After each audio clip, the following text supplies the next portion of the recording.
언택이다 컨택이다 절대 구분하는 거 의미 없고 계속 성장하는 기업들 우리가 찾는 게 여러분의 계좌를 굴릴 수 있는 가장 지름길이다. 반드시 지금 위쪽 방향을 저는 봐야 된다고. 그러니까 수능은 해야 돼요. 여기서 여러분이 나는 아래로 보고 있어. 이게 그리고 여러분이 뭐 고집 부린다고 그렇게 되는 게 아니라 모든 게 그렇게 가르치니까 정확한 데이터만 해드린 거예요. 제 기준에서 매출 이익 다 증가하고 애널리스트가 추정한 것보다 훨씬 잘 나온 기업들만 추정한 거예요, 사실은.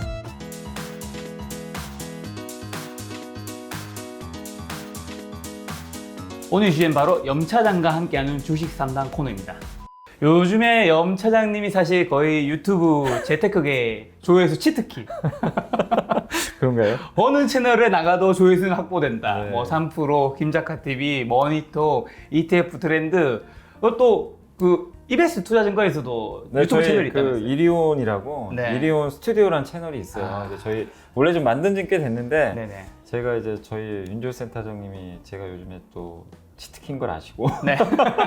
갑자기 라이브를 하자고 그러셔가지고 네. 요새 일주일에 한 2번 정도 아, 이리온에서도 장중에 네. 하고 있습니다. 여러분 제가 이리온 쪽 유튜브 링크 걸어 놓을 테니까요. 네. 염 차장님의 그 주식에 대한 또 여러 가지 이야기 듣고 싶으시면 글로 넘어가시면 네. 되고요. 오늘 또 이야기는 세 가지죠. 현재 시장 리뷰와 3분기 실적 발표한 기업 중 실적 호전주 리뷰, 그리고 가장 이제 중요한 개인 투자자들이 가장 궁금해하는 기업 3개 진단. 네. 첫 번째부터 들어가 볼까요? 네, 일단 지금 시장이 뭐 정말 너무 갑자기 좀 온도차가 지금 심해졌죠. 제가 여기 그쵸. 왔을 때 저번에 왔을 때 그때는 정말 시장이 울상이었잖아요. 맞아요. 코스닥 너무 분위기도 안 좋고. 그때 그거였지 않나요? 그 대주주. 대주주, 되냐 마냐. 되냐 마냐. 그래가지고 그때 한참 분위기 안 좋아가지고. 맞아요, 근데 맞아요. 저도 이제 그 사실 어떻게 될지 몰랐지만 결과론적으로는 잘 된 거죠 지금. 맞아요. 10억 유지로 이제 확정이 됐으니까 거기에 대해서 염려는 하지 않으셔도 좀 좋을 것 같고, 그다음에 이제 최근에 뭐 어쨌든 이제 갑자기 백신이 갑자기 나온다고 하잖아요. 맞아요. 하이자. 예, 그래서 그러다 보니까 이제 시장의 색깔이 좀 뭔가 바뀌는 거 아니냐. 그러니까 지금 개인 투자자분들이 제일 고민하시는 게 여러분이 이제 가지고 계신 종목들이 다 지금 다르잖아요. 색깔들이 달라요. 그러니까 화이자 백신이 나와서 기분이 안 좋으신 분도 계세요. 지금 분명히. 왜냐면 코로나 수혜주 갖고 계신 분들, 특히 뭐 진단 키트나 요새 진짜 분위기 안 좋거든요. 네. 좀 살벌합니다 요새. 계속 빠져요. 근데 뭐 아니면 언택트나 맞아, 카카오 이런 빠졌어. 것들도 힘이 없어요. 예전처럼. 근데 갑자기 요즘에 은행주가 갑자기 가고 네. 갑자기 이제 죽었던 기업들 이제 면세점, 여행주, 항공주 이런 게 튀니까 그거 물려 계셨던 분들은 이제 희망이 보이는 거죠. 네. 약간 이제 뭔가 색깔은 바뀌었는데 저는 이게 백신이라는 게 근데 여러분도 뭐 요즘에 계속 뉴스들은 보셨겠지만 화이자의 백신이 그 70도, 영하 70도에서만 유통이 돼야 된다고 하더라고요. 안 그러면은 이게 그 백신의 효능이 없어진대요. 그러니까 70도를 유지하는 게 사실 그 쉬운 게 아니잖아요. 그렇죠. 국내에서도 콜드체인이라 그러는데 그걸 할 수 있는 업체가 비상장 기업이니까 그 한국 초저온이라는 기업이 있어요. 그 기업밖에 못 한대요. 네. 영하 70도에서 그걸 할 수 있는 회사가. 그러니까 이게 백신이 나와도 네. 이걸 도대체 어떻게 유통을 할 거냐. 이게 지금 굉장히 힘든 지금 상황이라서 백신이 나오는 게 문제가 아니라 나한테 내가 맞기까지의 그 과정이 굉장히 지금 험난해요. 이게 쉽지가 않기 때문에 네. 그걸 염두에 두시고, 다만 지금 11월 이제 중순으로 이제 좀 가는 시점인데 네.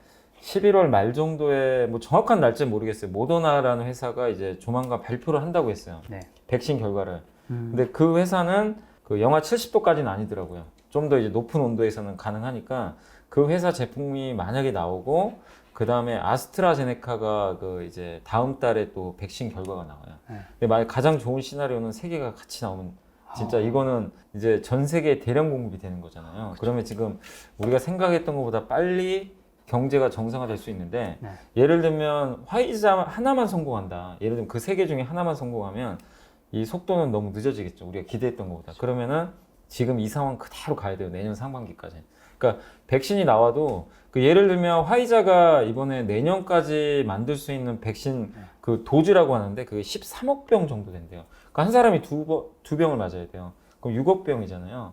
그러면은 전 세계 인구가 어쨌든 지금 몇 명이더라? 한 78억 명? 이면 내년까지 맞을 수 있는 전 세계 인구 중에 딱 10%만 맞는 거예요. 거기에 우리나라 없는 것 같더라고요. 없어요? 제가 내용 보니까 한국은 포함이 안 된 것 같더라고요. 그러니까 미국도 마찬가지. 미국 사람도 다 못 맞아요. 그쵸. 이게 전 세계에 좀 이게 뿌려지긴 하는데 네.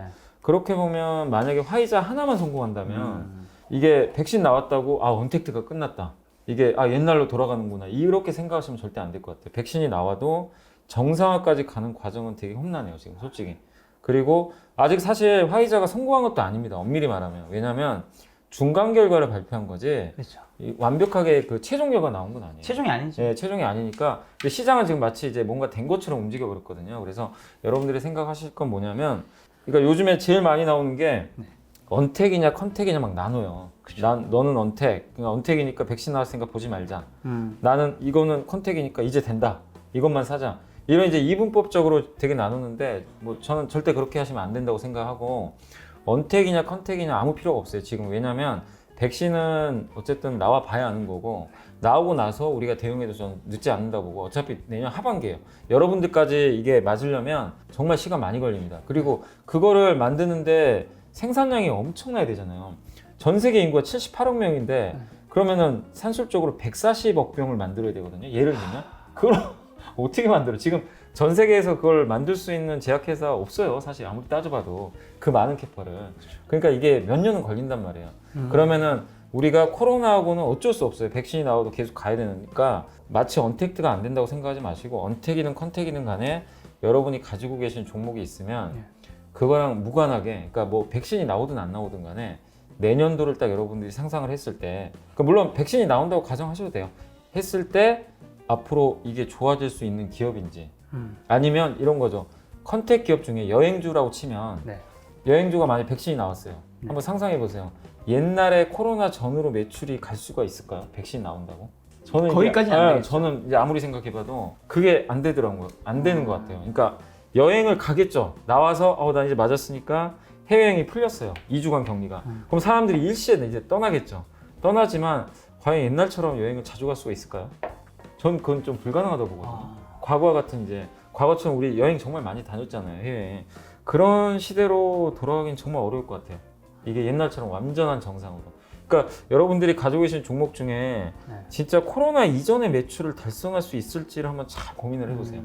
예를 들면 요즘에 자동차가 진짜 좋잖아요. 자동차 생각하면 다 컨택이잖아요. 코로나 대표 피해줍니다. 근데 여러분 한번 생각해보세요. 자동차주들 보면 현대 기아차 보면, 기아차는 요즘에 주가 완전 날라다니는데 기아차를 보면 자동차 요새 뭐 카니발이니 뭐니 엄청나게 잘 팔리는데 이미 실적만 보면은 코로나 이전을 다 뛰어넘어 버렸어요. 컨택 기업인데. 근데 거기다가 이 회사는 전기차도 나와요 내년에 또 새로운 플랫폼으로. 그러면 그러니까 이 전기차는 사실 코로나랑 아무 상관이 없잖아요. 별 상관이 없어요. 뭐 어차피 2025년까지 성장. 그거 플러스 컨택 기업인데 신차를 잘 만들어 가지고 코로나가 이렇게 계속 되는데도 판매가 장난이 아니에요. 그러니까 이런 기업들은 아무리 피해줘도 된다는 얘기죠. 그러니까 이런 걸 잘 고민을 해보세요. LG생활건강도 마찬가지고 화장품 회사인데 LG생활건강하고 아모레는 주가가 엄청난 차이가 났어요 지금. LG생활건강 사상 최고가예요. 아 그래요? 화장품인데 요새 화장품 안 좋다 그러잖아요. 아모레가 지금 엄청 추락했다고 들었는데. 근데 아니 둘 다 똑같은 고급 브랜드를 만드는 회사인데 한쪽은 사상 최고치 56개 분기 연속 이익 증가, 한쪽은 계속 역성장, 실적이 안 좋아. 그러니까 이게 무슨 차이냐면 화장품 업종이 앞으로 좋아집니다 해서 화장품을 살 게 아니라 화장품 업종이 좋든 나쁘든 안 좋아요. 사실 업종은 안 좋아요. 업황은. 근데 그 안에서도 뭔가 정말 잘하는 회사가 있어요. 그거를 선택을 정말 잘 하셔야 될 것 같아요. 지금은 업종이 중요한 게 아니라 저는 업종 내에서도 선택입니다. 그러니까 한마디로 LG생활건강은 그 후라는 브랜드 있죠. 중국에서. 이게 대박이 났고 중저가 브랜드 잘 안 해요. 고가 브랜드만 해가지고 중국의 화장품 시장이 사실 중저가 브랜드는 경쟁이 너무 치열해요. 그 중국 회사들도 이제 만드니까 고가 브랜드는 잘 못 만들어요. 근데 아모레는 중저가 브랜드를 이제 만들어서 뛰어들었는데 이니스프리 아시잖아요. 그게 이제 중국 회사들이 뛰어드니까 안 되는 거예요. 어차피 이제 비슷비슷하니까. 그러니까 고가 브랜드는 어차피 갖춰져 있고. 그래서 아모레하고 이게 LG생활건강의 차이가 벌어졌는데, 이런 말씀 왜 드리냐면은 옛날처럼 보니까 자동차가 좋으면 모든 자동차가 다 좋고, 해운주가 좋으면 모든 해운주가 다 좋고, 뭐 화장품이 가면 다 가고, 뭐 이런 식으로 이제 생각을 안 하셨으면 좋겠어요. 그런 시대는 아니다. 그러니까 옛날처럼 하나의 업종을 내가 골라서 이 업종에 아무거나 사면 나 먹겠지. 이거 좋아지는. 그러니까 반도체가 내년에 지금 증권가에서 가장 좋게 보는 섹터 중에 하나가 반도체예요. 다 좋게 봐요. 근데 그것도요, 세세히 따지고 보면요, 사야 될 반도체가 있고 그 섹터 안에서 안 사야 될 게 있어요. 무슨 얘기냐면 삼성전자 하이닉스만 봐도 제가 네. 하이닉스를 나쁘게 보는 게 아니라 이건 애널리스트들이 썼던 이제 자료들을 제가 참고해서 대부분의 의견을 말씀드리는 건데 네. 삼성전자 같은 경우는 반도체가 뭐 D램도 있고 낸드도 있고 스마트폰도 하잖아요. 거기다 파운드리라고 비메모리 들어보셨잖아요. 이걸 다 하잖아요. 근데 그 중에 사실 지금 현재 가장 그 약간 업황이 안 좋은 쪽이 그러니까 내년도 봤을 때 제일 안 좋은 게 D램 그 낸드 플래시 쪽이에요. 근데 낸드가 지금 왜냐면 증설이 너무 많아요. 네. 많은 투자를 하는데 삼성은 기술력이 하이닉스보다 좀 앞서요. 그래서 하이닉스가 적자를 보고 있는데도 삼성전자는 이만큼의 이익을 봐요, 사실. 1등이거든요. 하이닉스 5등이에요. 5등은 적자 보고 있어요. 근데 만약에 증설을 또 해요. 그러면 이게 증설을 하면 1등 기업은 좀 자기 이익이 갉아먹어도 이익은 나요. 근데 만약에 5등 기업은 선두업체가 증설해버리면 공급과잉으로 더 까먹어요. 그러니까 하이닉스가 제가 뭐 앞으로 안 갑니다가 아니라 네. 그런 구조를 좀 이해하셔야 돼요. 이거는 반드시 알고 있어요. 근데 D램 쪽은 좋아져요. D램 쪽은 분명히 좋아집니다. 내년 그 증권가에서 전망하는 게 내년 2분기부터는 D램 가격 좀 올라간다. 그러면은 하이닉스는 어쨌든 메모리 전문 기업이잖아요. 네. 그럼 내년 2분기에 만약에 터닝을 하면 네. 보통 주가 좀 미리 선반영을 하니까 내년 이제 한 3월이나 그때쯤부터는 오히려 하이닉스가 더 좋을 수도 있어요. 이걸 알고 계셔야 돼요. 근데 그 전까지는 삼성전자가 더 매력이 있다는 거죠. 왜냐 삼성 포트폴리오가 되게 다변화돼 있고 그 스마트폰도 잘 되잖아요. 스마트폰. 그다음 TSMC가는 그 뭐죠? 그 파운드리 이것도 추격을 하고 있고. 그러니까 지금은 삼성전자가 더 매력 있는 거는 뭐 분명합니다. 이거는 뭐 분명한 사실이고 다만 내년 3월, 4월, 5월로 갈수록 오히려 하이닉스가 더 좋아질 수 있는데 근데 그것도 그때 가서 여러분이 또 업데이트를 하셔야 돼요. 왜냐면 저도 점쟁이가 아니기 때문에 어떻게 알겠어요. 근데 항상 여러분들이 그런 습관을 들이세요. 이런 얘기를 귀담아 들으셨다가 실제 그때쯤 가서 주가 흐름도 보시고 D램 가격이 올라가는지 공급은 어떤지 설비 투자를 어떻게 하는지 그런 것들이 사실 증권사 보고서 다 나오고 요즘에 뭐 저도 뭐 3%도 나가고 여기도 나오지만 그 워낙 유명하신 애널리스트들이 다 나와서 얘기해줘요.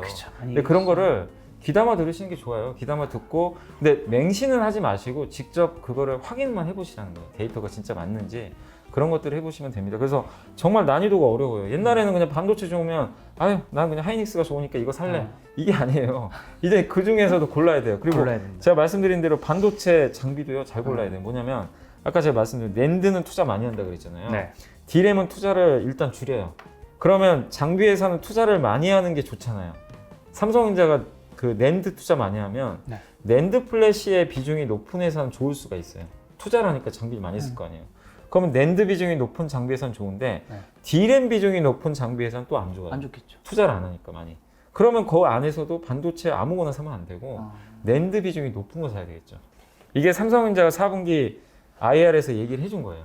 그래서 여러분들이 항상 이게 공부를 안 하면은 옛날처럼 그냥 막연하게 사면 안 되는 게 그 안에서도 진짜 어려워졌기 때문에 공부를 하셔야 됩니다. 제가 이제 여기 김작가 TV 이제 자주 와서 그러니까요. 그런 것들은 얘기를 해드리겠지만 여러분들은 이런 걸 통해 가지고 좀 공부 직접 해보시면 좋을 것 같아요. 그러니까 예전처럼 저는 장은 어쨌든 올라가는 쪽으로 봅니다. 개인적으로 이제 시장 보는 거니까 뭐 2,600까지는 좀 열려 있다. 일단 이렇게는 보고 있는데 그 과정에서 중간중간 조정은 나오겠죠. 나오고 코스닥도 좀 흔들리겠지만 언택이나 컨택이냐 이게 정말 중요하지 않습니다. 언택, 컨택 상관없이 백신 나오든 안 나오든 상관없이 꾸준히 성장하는 기업이면 그거 걱정하지 마세요. 그리고 카카오에 대해서 많은 분 저번에 카카오 한번 진단해드렸잖아요. 그리고 다행히 주가 좀 올라가긴 했는데 카카오도 이제 갑자기 이제 백신 나온다고 하니까 주가가 좀 재미가 없어요. 근데 그것도 마찬가지입니다. 백신 나온다고 해서 카카오의 성장이 없어지는 거 절대 아니거든요. 오히려 어떤 애널리스트가 그 보고서 쓴 걸 제가 봤는데 거기 뭐라고 나왔냐면 그 카카오 같은 경우는 이제 네이버도 마찬가지인데 그 광고로 매출을 많이 벌잖아요. 사실 그쵸. 기업들. 근데 만약에 이 코로나가 확산되면 기업들이 투자를 안 해요. 광고 지출을 일단 줄여버려요. 줄이죠. 불확실하니까. 그래서 실제로 2분기에 그 광고를 줄여버렸어요. 근데 3분기 되면서 이제 조금씩 늘어나고는 있는데 만약에 백신이 나와서 경제가 정상화되면 이 대기업이나 이런 일반 기업들이 카카오에 예전에는 5만 했다면 이 광고를 10을 할 수도 있는 거죠. 그러니까 이게 꼭 언택트 기업이니까 백신 나온다고 나쁜 게 아니라 본업에서 광고 매출이 늘어나는 것도 한번 확인을 해보셔야 돼요. 왜냐면 이게 백신 나오면 카카오 매출이 또 올라갈 수도 있는 부분이 있어요. 그리고 그 외에 카카오 모빌리티나 뭐 카카오페이나 그 백신하고 무슨 상관이 있습니까? 게임하는 거. 그냥 할 사람들 하는 거거든요. 백신하고 별 상관이 없어요, 저는. 그러니까 그런 걸 봤을 때는 카카오에 대해서는 여러분들이 그냥 아, 백신 나왔으니까 언택트 끝났다. 이렇게 생각할 건 절대 아닌 것 같아요. 그러니까 어렵긴 하지만 정말 이게 세부적으로 여러분들이 그냥 상식적으로만 생각을 하셔도 결코 그 너무 이분법적으로 이렇게 바라보고 던지자 말자 이거를 여러분들이 정말 저는 결정할 수 있다고 봅니다. 그게 어려운 건 아니니까. 그래서 그런 면에서 여러분들 좀 다시 한번 당부드리지만 내가 가지고 있는 종목들 너무 구분하지 말고 그리고 되게 웃긴 게 뭐냐면요. 금호석이라는 기업은 화학회사 고무 만드는 회사인데 네. 아직 그 세계 최대 고무 회사인데 그래서 고무가 이제 보통 타이어에 들어가잖아요. 네. 타이어에 이제 그 많이 들어가는데 그러면 코로나가 터졌으면 이 회사 되게 힘들어지겠다. 자동차 안 타고 다닐 거고 그럼 주행 거리가 뭐 어쨌든 줄어드니까 고무에서도 힘들어지겠네. 이랬는데 알고 봤더니 코로나가 터지니까 그러니까 그 라텍스 장갑 아시죠? 네. 요새 그 의료용 장갑 아니면 요새 이제 또 주방에서도 많이들 쓰시던데 그 요리사분들이 집에 있다 보니까 요리 많이 하니까 라텍스 장갑 수요가 늘어나고 그 다음에 병원에 많이 가잖아요. 그 어쨌든 이제 환자들이 많으니까 그쵸. 코로나 때문에 라텍스 수요가 엄청나게 늘어나 버린 거예요. 코로나 때문에. 그래서 타이어가 아니라 라텍스 그걸로 해가지고 대박이 났어요. 실적이 금호석이가. 우리가 그냥 상식으로는 코로나 이거 피해준대. 피해준대. 알고 봤더니 수혜준 거예요. 그래서 주가가 어마어마하게 갔어요. 그러니까 화학회사라고 무조건 네. 색안경 끼고 아 이거는 코로나 피해줍니다. 보지 맙시다. 이러면 안 돼요. 그 안에서도 종목마다 너무나 달라요. 그러니까 여러분들이 절대 구분하는 거 의미 없고 신문 기사나 이런 데서 아 언택이다 컨택이다 누가 나와서 아 그분 말이 틀렸다는 게 아니라 뭐 그런 걸 비난하는 게 아니라 저 개인적으로는 그건 아무 의미가 없다고 저는 봅니다. 그래서 백신과 상관없이 계속 성장하는 기업들 우리가 찾는 게 여러분의 계좌를 굴릴 수 있는 가장 지름길이다 이렇게 말씀을 좀 드리고 싶습니다. 실적 같은 것들은 이제 확인해야 된다. 네. 김작가TV와 염차정이 함께 주식 3단 고정 코너를 만들면서 이벤트를 만들었습니다. 이베스트 투자증권 계좌를 처음으로 개설한 신규 고객이라면 2020년 12월 31일까지 국내 주식 거래 수수료를 0%로 적용받을 수 있습니다. 쉽게 계좌 개설하는 방법은 화면 상단에 설명을 참고해 주시면 되고요. 주식 거래 수수료 한 번 할 때는 얼마 안 되지만 복리처럼 쌓이면 생각보다 많은 거 알고 계시죠? 조금이라도 더 알뜰한 투자를 할 수 있는 수수료 무료 혜택을 받으시고 성공 투자하시기를 바랍니다. 오늘 날짜가 이제 11월 13일이죠. 네네. 11월 13일인데 지금 코스피가 2486, 네. 그다음에 코스닥이 836인데 어저께인가 오늘 아침에 다른 채널에서 코스피 2800 갈 수 있다. 아 그게 네, 요거 어떤 이야기였나요? 아 그게 이제 골드만삭스라고 아시죠? 네네. 미국의 그 유명한 이제 IB 증권사죠. 증권사 네. 이제 골드만삭스에서 2,800포인트 한국 코스피가 갈 수 있다고 언제? 기사가 나왔어요. 언제? 그러니까 내년에 2,800까지. 근데 사실은 그게 뜬구름 없는 게 아니라 네. 예전에 제가 이렇게 공부를 하다 보니까 한 애널리스트 분이 이제 시황 쓰시는 분인데 네. 그분께서 뭐라고 했냐면 그 KB증권이었던 것 같아요. 제가 이제 기억하기로는 네. 그분께서 뭐라고 했냐면 그 지금 환율이 엄청 떨어졌잖아요. 맞아. 그때가 1140원인가 아마 할 때였던 것 같아요. 환율이 고점 대비해서 그러니까 최근 고점 있잖아요. 고점 대비해서 보통 이렇게 12% 빠졌을 때가 몇 번 있었대요. 과거에도. 그러니까 원달러 환율이 떨어졌다는 게 우리나라 원화 가치가 올라간 거잖아요. 마이너스 12% 환율이 떨어졌을 때 그때 당시에 그 가격에서 환율이 더 떨어지는 경우에 네. 우리나라 증시가 3번의 경험이 있었대요. 그때 지수가 다 올라갔대요. 3번 다. 2번은 무려 플러스 40% 올라갔고 네. 코스피가 40% 올라간 거 상상이 가세요? 40%. 지수가. 그럼 웬만한 종목은 따블라는 거예요. 이게. 40%. 그리고 한 번은 좀 적게 올라갔는데 네. 그 경우가 15% 올라갔대요. 그 경우도. 그러면 그거를 15%로 계산을 해보니까 네. 2,750이 나오는 거예요. 그럼 골드만삭스 얘기는 얼추 비슷해요. 근데 그거 나오고 나서 지금 환율이 더 떨어져 버렸어요. 지금 환율이 오늘자 기준으로 1115원. 네. 엄청 하락했네요. 지금 엄청나게 하락했어요. 2월 달부터 지금까지 네. 계속 하락했네. 그때 그 보고서 나오고도 한참 빠졌어요. 그러니까 그 논리가 좀 맞는 거거든요. 그리고 나서 지수도 지금 달려가니까. 그리고 근데 이제 역으로 뭐라고 쓰셨냐면 거기서 더 이상 환율이 안 떨어지고 많이 올라가는 경우도 있었대요. 네. 그때는 지수가 엄청 빠졌대요. 역으로. 그런 경우에는 지수가 마이너스 20%까지 빠진 적도 있었대요. 과거에. 그러니까 환율이 그래서 정말 중요한 거예요. 과거 데이터를 이게 자꾸 보는 게 환율을 봤더니 결국 여기서 더 떨어지냐 아니냐인데 지금 떨어지면서 지금 주가가 레벨업 되거든요. 그러니까 골드만삭스는 그런 논리로 얘기한 건 아닌데 일단 그 데이터를 한번 소개해드린 거고 그랬을 때 최소한 올라갈 수 있는 게 2,750. 2750. 그리고 골드만삭스는 왜 2,800을 제시했냐면 네. 뭐 왜 2,800이 적정하다 그건 아니고 일단 지수만 제시를 했고 대만하고 비교를 했어요. 대만하고 한국은 사실 좀 비슷하잖아요. 네. 규모가 비슷한데 대만보다 한국이 더 매력적인 이유를 썼더라고요. 골드만삭스가. 왜냐하면 아까 하이닉스 말씀드렸잖아요. 대만하고 그 한국은 IT 노출도가 되게 높잖아요. 이 비중이. 그쵸. IT 국가잖아요, 둘 다. 근데 IT에서 대만은 파운드리 비메모리 비중이 좀 높은 나라예요. 네. 그 TSMC라는 세계 1등 기업이 있으니까. 근데 한국은 메모리 반도체가 전 세계 1등이잖아요. 삼성하고 하이닉스 합치면 거의 70%잖아요. 근데 내년 2분기나 3분기부터 메모리가 돌려요. 업황이. 그러면은 대만보다는 그 옛날에 2017년도에 네. 메모리 반도체 가격이 엄청 올라가가지고 지수가 2,600 갔거든요. 그때. 아. 그때 이제 우리나라 역대 최고가 간 거예요. 지수가. 그 사이클이 나온다고 보는 거예요. 메모리 반도체 때문에. 그래서 골드만삭스가 그 논리로 네. 2,800을 제시한 것 같아요. 근데 사실 뭐 3,000 간다는 분도 계시잖아요. 요즘에. 네. 근데 2,800이다, 3,000이다. 사실 그건 중요하진 않고 네. 어쨌든 방향이 중요해요. 이게 지금 위로 가는 방향이냐 네. 아래로 가는 방향이냐. 근데 모든 조건들은 대부분 이제 위쪽을 가리키고 있고 악재들이 다 없잖아요. 대부분 해소가 됐기 때문에 외국인도 지금 올해 3월부터 주식을 어마어마하게 팔아놨거든요. 이게 고간이 비어있다 그러잖아요. 외국인도 지금 많이 비워놨어요. 그래서 이제 환율도 좋고 하니까 이제 뒤늦게 막 들어오는 거거든요. 그러니까 외국인들이 이거 이번에 10월 말부터 지금 들어왔는데 여기서 얘네가 이러다 말까? 저는 그런 거 같지 않아요. 최근에 한 3조 가까이 샀더라고요. 엄청 순매수했죠. 예. 근데 올해 팔아놓은 거 생각하면 아직도 멀었어요. 10조 이상 아마 더 살 수도 있어요. 판 거 생각하면. 그렇게 보면 아직도 매수효력은 충분하니까 그게 외국인의 시각이 바뀌고 환율이 갑자기 막 폭등을 하고 이런 리스키한 구간만 아니라면 여러분들은 반드시 지금 위쪽 방향으로 저는 봐야 된다고 봐요. 그러니까 수능은 해야 돼요. 여기서 여러분이 나는 아래로 보고 있어. 이게 그 여러분이 뭐 고집 부린다고 그렇게 되는 게 아니라 모든 게 그렇게 가르치니까. 근데 저도 언젠가 바꿀 수도 있어요. 당연히 안 좋게 나오면 또 바꾸겠죠, 당연히. 그게 잘못된 게 아니라 뭐 염차장은 왜 맨날 이랬다 저랬다 해. 그게 나쁜 게 아니라 그 유연하게 하셔야 된다니까요. 그렇죠, 지금 정답이 어디 있어요. 지금 파도의 바람은 어쨌든 네. 상향 쪽에 네. 있다. 그 몸을 실으셔야 되는데 왜 나 혼자 역행하려고 그래요. 바람 일로 부는데 자꾸만 제가 걱정되는 게 네. 곧버스라고 아시죠? 곧버스. 인버스 두 배짜리. 네. 그거 개인 투자는 엄청나게 샀어요. 이번에도. 전 좀 솔직히 걱정돼요. 그 2000 그때 350 올라오면서부터 굉장히 많이 사시던데 지금 굉장히 또 손해가 큰데 방향이 위인데 자꾸만 아래로 보면 그건 아닌 것 같아요. 근데 이 바람의 방향이 언젠가 바뀌어요.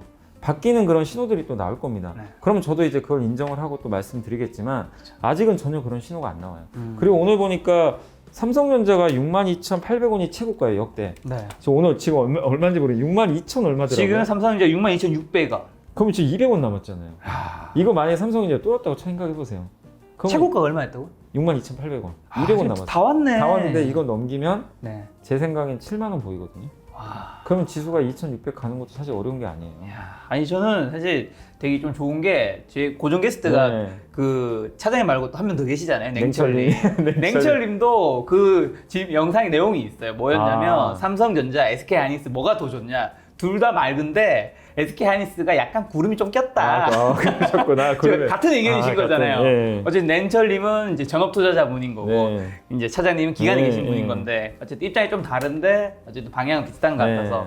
근데 좀 궁금한 게 삼성전자가 지금 오늘자 기준 62,500원, 600원 네, 하고 600원. 있고 삼성전자 우선주가 지금 57,400원 네. 하고 있어요. 일단 저는 행복하고요. 우선주가 있기 때문에. 우선주 갖고 계시는구나. 우선주 신곡 가던데.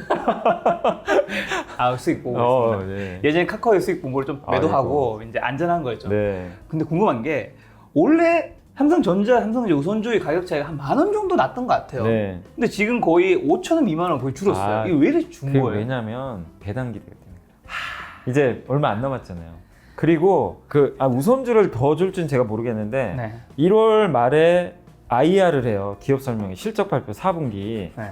그때 이번 3분기 실적 발표하는 날 네. 삼성전자가 그랬어요. 원래 다 기대했던 게 특별 배당을 다 기대하고 있었거든요. 네. 이제 다 숨죽여가지고 발표하겠지 이랬는데 갑자기 뜬금없이 1월 말에 발표하겠다고 연기를 해버린 거예요.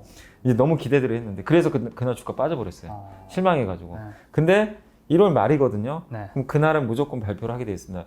7조 원인가 8조 원인가 제가 정확한 금액이 6조에서 7, 8조 정도 돼요. 이 특별 주주들한테 돌려주기로 약속을 했어요. 2017년에. 돌려주기로 하고 이제 남은 돈이 그건데 그건 반드시 돌려줘야 돼요.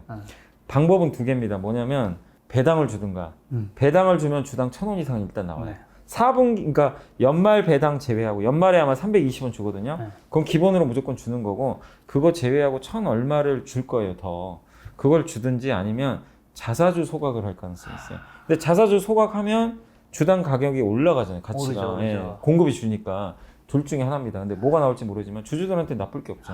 근데 어쨌든 배당을 더 준다면 우선주가 당연히 더 매력 있죠. 그래서 이제 우선주가 요즘에 월등히 강한 거예요.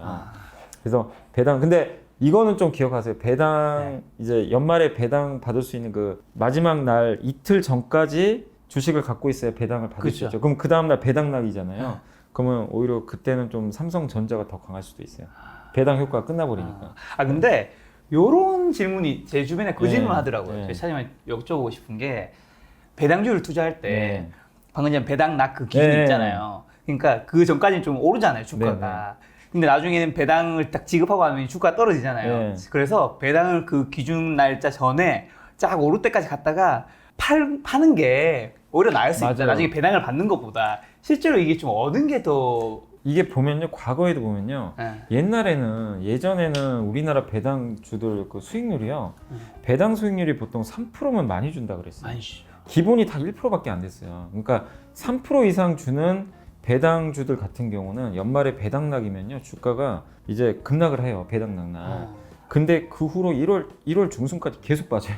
배당으로 올라오다 보니까. 근데 요즘에는 3%는 많지는 않아요, 솔직히. 그래요? 흔해요. 근데 이제 기준은 5%가 됐어요. 5% 5% 이상이면 많이 주는 걸로 이 사람들이 인식을 해요. 그리고 3%면 그냥 보통이네.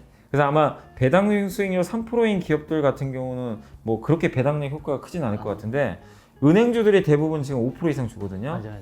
드리고 싶은 말씀 뭐냐면은 보통 아마 은행주들 배당락부터 주가 아마 급락할 가능성이 굉장히 높아요.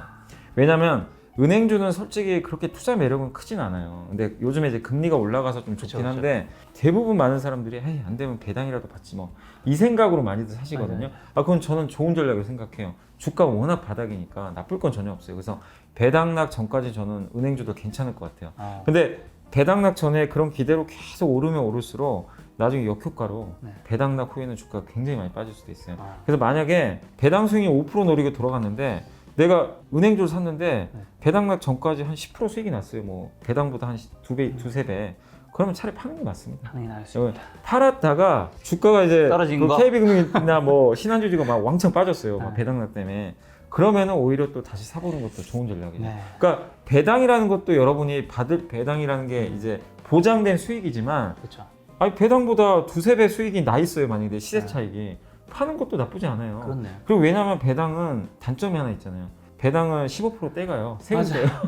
15.4%인가? 네, 배당 소득세 나가니까. 그러니까 그런 걸 보면 차라리 배당보다 월등히 내가 시세 차익이 났으면 차라리 매도하시는 것도 그렇네요. 방법입니다, 사실. 지금 약간 뭐 주가가 만약에 삼성전자 우선주가 설사 비슷해진다면 진짜 매도하는 게 우선주 같은 경우는 오히려 배당보다는 시세 차익 노리는 것도 하나의 방법이고 그리고 그런 걸로 인해서 약간 이제 주가가 빠질 거 아니에요. 빠지면 또 한번 노려볼 수 있어요. 왜냐면 펀더멘탈에 문제가 있는 게 아니니까. 그렇죠.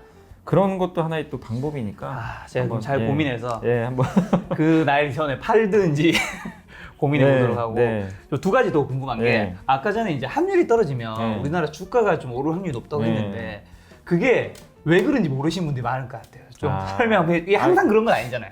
그러니까 이제 외국인들 입장에서 보면 우리나라 이제 원달러 환율이 옛날에 뭐 예를 들면 이제 극단적으로 그러니까 그 미국의 달러화랑 비교를 많이 하잖아요. 그러니까 어떻게 보면 우리나라 원화 가치가 올라가고 미국의 달러 가치가 떨어지는 거잖아요. 지금 환율이 떨어진다는 건 그렇게 보면 외국인들 입장에서 달러를 내가 갖고 있어요. 그럼 내가 달러를 갖고 있는데 내가 가지고 있는 달러 가치는 점점 떨어져요. 근데 옆에 저 한국이란 나라에 있는 원화는 계속 올라갔네? 그럼 여러분이 상식적으로 생각해 보세요. 당연히 원화를 갖고 있는 게 훨씬 유리하다고 생각 안 드세요? 그렇네요. 그죠? 내가 가지고 있는 달러는 점점 떨어지는데 요즘에 그 서학개미라고 그 해외 주식 투자 많이 하시잖아요. 맞아요. 굉장히 힘들어 하시는 게 내가 가지고 있는 애플 주가 그대로 있어도 무슨 얘기냐면 달러가 떨어지니까 난 마이너스 나고 있는 마이너스가 거네. 나는 거예요 지금. 그래서 그 고민 되게 많이 하시더라고요. 그런 부분. 네, 그러니까 외국인도 똑같아요. 외국인 입장에서도 우리나라 원화로 바꿔가지고 원화 주식을 사는 게 훨씬 유리해요. 이게 지금. 그러니까 외국인들 입장에서 뭐 예를 들면 환율이 뭐 지금 옛날에 1달러에 뭐 2,000원이었다고 치면 네. 그러면 이제 내가 삼성전자 주식을 한 주만 사도 네. 어쨌든 이제 2,000원 그 삼성전자 주식을 1달러어치 샀을 때 뭐 예를 들면 뭐 2,000원, 2,000원이 딱 들어갔다고 친다면 만약에 이제 1,000원으로 떨어지면은 가만히 앉아가지고 2배를 그냥 벌 수가 있는 거예요. 예를 들면 환율만으로 주가 변동이 아닌데 무슨 얘기냐면 옛날에는 내가 삼성전자 한 주를 이제 나중에 이제 내가 팔았잖아요. 팔아가지고 옛날에는 삼성전자를 뭐 예를 들면 1달러어치를 내가 가져가려면은 옛날에는 2,000원을 내야 됐어요. 네. 근데 환율이 1,000원이 되면 네. 1,000원만 내면 돼요. 1,000원 내면 나한테 이제 이걸 주는 달러로 바꿔주는 거예요. 그러면 그냥 가만히 앉아서 2배가 되는 거예요. 이런 이제 효과가 있어요. 그러니까 환율이 떨어지면 외국인 입장에서는 가만히 앉아서 돈 벌어요. 삼성전자 주가 안 가도 상관이 없어요. 그걸 믿고 막 베팅을 해버리는 거예요. 환율이 만약 요즘에 나오는 전망치가 그때 아까 골드만삭스 얘기해드렸잖아요. 네. 내년에 1,070원까지도 보더라고요. 그럼 외국인들이 주식을 안 사는 게 오히려 이상한 거예요, 지금. 안 사면 바보 되게 생겼어요. 그렇네. 달러 가지고 있는 것보다 우리나라 원화 가지고 있는 게 훨씬 유리한 거예요. 1,070원. 1,070원 가면 안 되는데. 왜요? 지금 유튜브 수익. 맞다. 물에 들어오잖아요. 맞다. 그 달러 바꿔야 되는데. 아이고, 이게 유튜브 하시는데 힘드시겠네. 힘드네 이거. 네, 그건 또 안 좋네요. 큰일 났네. 네. 또 한 가지 더 궁금한 네. 거. 이거 사실 제 지인이 물어봤는데 저 뭐 사실 알고 있긴 하지만 뭐 차장님이 좀 더 쉽게 네. 설명해 주실 수 있을 것 같아서 지금 대한항공이 아시아나항공을 인수하려고 하잖아요. 인수한다고. 그래서 뭐 대한항공과 그 한진카 그쪽 주가는 떨어졌는데 네. 아시아나항공은 네. 급등하고 있는데 이게 왜 그런 건지 사실 굉장히 좀 기초적인 거 있으나 주리 분들은 또 궁금하실 것 같아요. 그러니까 아시아나항공은 지금 제가 어제 뉴스 확인해 보니까 네. 부채가 12조인가 되더라고요. 제가 정확히 제 기억으로는 네. 10 몇 조에서 12조였던 걸로 기억하고 네. 이 회사가 가지고 있는 자본금이 1조가 안 돼요. 그러니까 무슨 얘기냐면요. 내 통장에 그러니까 여러분이 뭐 통장에 예를 들면 이런 얘기예요. 여러분 통장에 13억이 있어요. 네. 13억이 있는데 내 돈은 1억밖에 없는 거예요. 12억은 누구한테 빌린 돈이에요, 지금. 네. 그러면 여러분 기분이 어떠세요? 12억을 갚아야 되잖아요, 어쨌든. 힘들죠. 내 통장에 13억이 중요한 게 아니라 12억을 그러니까 약간 지금 그런 상황이에요, 아시아나항공. 그러니까 누가 돈을 안 대주면 네. 이제 만기가 돌아오잖아요. 매월일 수도 있고 매년. 그 막대한 부채는 갚아야 되는데 네. 내가 가지고 있는 돈이 이제 1억밖에 안 되는 거예요, 예를 들면. 그럼 그거 어떻게 갚아요? 부도나는 거예요. 그러니까 누가 나를 인수를 해주든지 돈을 지분 투자를 해주든지 수혈을 해줘야 돼요. 근데 저번에 아시겠지만 그 HDC 현대산업개발이 인수하려다가 네. 이제 안 해버렸잖아요. HDC 현대산업개발은 원래 코로나 안 터졌으면 인수했을 거예요, 사실은. 거기 회장님께서 항공업을 되게 좀 인수하려고 하고 싶어 했던 것 같더라고요. 기사 네. 보니까. 근데 이제 결국 코로나 터지니까 항공업이 매력이 없잖아요. 이거 인수하다가는 큰일 나게 생긴 큰일 거예요. 나죠. 13조를 내가 또 하나야 돼요. 현대산업개발이. 잘못해서 만약에 아시아나항공 망하면 어떡해요, 예를 들면. 지금 보니까 아시아나가 지난 상반기 말 12조 8,405억 원. 그래서 부채 비율이 지금 2,000% 넘었대요. 어마어마한 거예요. 이거를 그러니까 누가 인수하고 싶겠어요. 그래서 산업은행이 총대를 메고 기사예요, 이거는. 근데 이제 다 아까 기사 보니까 뭐 대한항공도 그럴 아직 사실 없다. 아직 그리고 산업은행에서도 그런 보도 하지 말라. 뭐 그런 이 공문이 나온 것 같더라고요. 왜냐면 결정된 거 아무것도 없는데 왜 기사 썼냐 그런 식으로 했는데 왜냐하면 이 산업은행의 돈도 우리 여러분 돈이에요. 여러분 세금으로 지금 그 운영되는 거거든요. 여러분의 돈이 아시아나항공 인수에 쓰이는 거예요. 어떻게 보면. 그러니까 이게 문제가 또 심각해질 수도 있는 거예요. 사실은 여러분 세금 가지고 하는 거니까. 그러다 보니까 이제 무마를 한 건데 어쨌든 아시아나항공 입장에서 나쁠 게 뭐가 있어요. 그렇죠. 지금 망하게 생겼는데 국가가 살려준다는데. 아시아나항공 입장에서는 지금 망이 생겼는데 누가 지금 사준다고 하니까 주가가 오르는 거고. 당연히 그렇죠. 어떻게 보면 한진칼 입장에서는 굉장히 부담스러운 기업을 가져오니까 주가가 맞아요. 대한항공 입장에서도 마찬가지고 대한항공은 사실은 그 아시아나항공과 물론 합병하면 경쟁사 하나가 없어지는 거니까 그렇죠. 그런 경우는 나쁜 건 솔직히 아니에요. 근데 이런 경우 이것만 생각하시면 될 것 같아요. 한진칼이 인수를 해버리면 대한항공 입장에서 솔직히 나쁜 건 아니에요. 내 돈 나가는 거 아니잖아요. 네. 그리고 한진칼 인수하는데 산업은행이 거기에 돈 투자를 하거든요. 그럼 대한항공 입장에서 오히려 좋을 수도 있어요. 그래서 아침에 그 뉴스 떴을 때 대한항공은 사실 주가 올라갔어요. 근데 역으로 대한항공이 직접 자기 돈으로 인수한다고 생각해 보세요. 그러면 대한항공도 같이 망할 수도 있어요. 12조짜리 그걸 해야 되니까. 그러니까 누가 돈을 투자하느냐에 따라서 정말 이게 미묘해요. 그러니까 대한항공은 나는 내가 투자 안 하면 손 안 대고 코 푸는 거예요. 경쟁사 하나 없어지죠. 그렇죠. 나는 돈 투자 안 하죠. 되게 좋은 건데 내가 투자하면 같이 이제 안 좋아질 수 있는 거니까 그걸 잘 보시고 그 다음에 아시아나항공은 상관이 없어요. 어차피 지금 다 망하게 생겼는데 누가 투자만 해주면 좋은 거고 그러니까 더 이상 잃을 게 없는 거죠. 아시아나항공 입장에서. 그리고 마지막으로 한진칼이 주체가 되는 거잖아요. 돈 투자하는데 돈 투자하면 유상증자래요. 삼자 배정을 하더라도 유상자를 굉장히 크게 할 거예요. 그러면은 주주 가치가 희석돼요. 그만큼 주주식을 엄청 발행해서 그 산업은행에 줘야 돼요. 그렇게 되면 한진칼의 주당 가치가 확 떨어지잖아요. 그렇게 되면서 이게 안 좋아질 수 있는 거죠. 그래서 그런 논리로 그러니까 각각에 파고들면 그렇게 어려운 거 아니에요. 상식적으로 생각해 보시면 되게 간단한 거예요. 그러니까 그렇게 너무 어렵게 생각하실 필요는 없습니다. 알겠습니다. 자, 첫 번째 현재 시장 리뷰 마치도록 네. 하고요. 염찬현님과 함께하는 이제 3분기 실적 발표한 기업 중 이제 실적 호전주 리뷰 시간입니다. 네. 그때는 이제 실적 발표를 많이 안 할 때여가지고 종목이 되게 작았는데 제가 이제 거의 2주 만에 왔는데 실적 시즌 이제 거의 막바지다 보니까 종목이 엄청 많은 거예요. 그래서 정리는 해왔는데 아무튼 실적을 제가 왜 자꾸 이게 그때도 한번 언급드렸냐면 이게 그 어쨌든 숙제 검사예요. 그러니까 이 성적표를 내는 거예요. 기업이 나 이만큼 지금 잘하고 있습니다. 주주분들한테 약간 평가를 받는 거예요. 그래서 실적으로 그러니까 아무리 뭐 기업이 저 잘하고 있습니다. 뭐 앞으로 잘할게요. 이게 중요한 게 아니라 매 분기마다 나오는 실적으로 여러분이 데이터를 보고 그 숫자는 못 속이거든요. 그렇죠. 그걸 보고 여러분이 판단하신 거예요. 이걸 봤더니만 생각보다 난 이 정도 기대했는데 성장이 안 나오네? 그러면 여러분들이 회초리를 들고 약간 뭐 이별을 하시든지 나중에 다시 보면 되니까 그렇게 좀 회초리를 드시고 만약에 너무 잘 나왔어요. 내가 생각한 거 이상으로 더 잘 나와요. 그러면 내가 이 종목을 장기 투자로 갖고 있었는데 더 사도 좋은 거죠, 사실은. 그걸 이제 검증하는 자리가 매 분기에 실적 발표예요. 그래서 장기 투자하신 단기 말고요. 중장기로 어떤 종목을 투자하신 분들은 반드시 매 분기 실적 발표 나올 때 항상 체크를 하셔야 돼요. 내가 원하는 거랑 잘 가는지. 그래서 정말 그게 중요한 겁니다. 좋습니다. 왜냐하면 미래를 모르니까.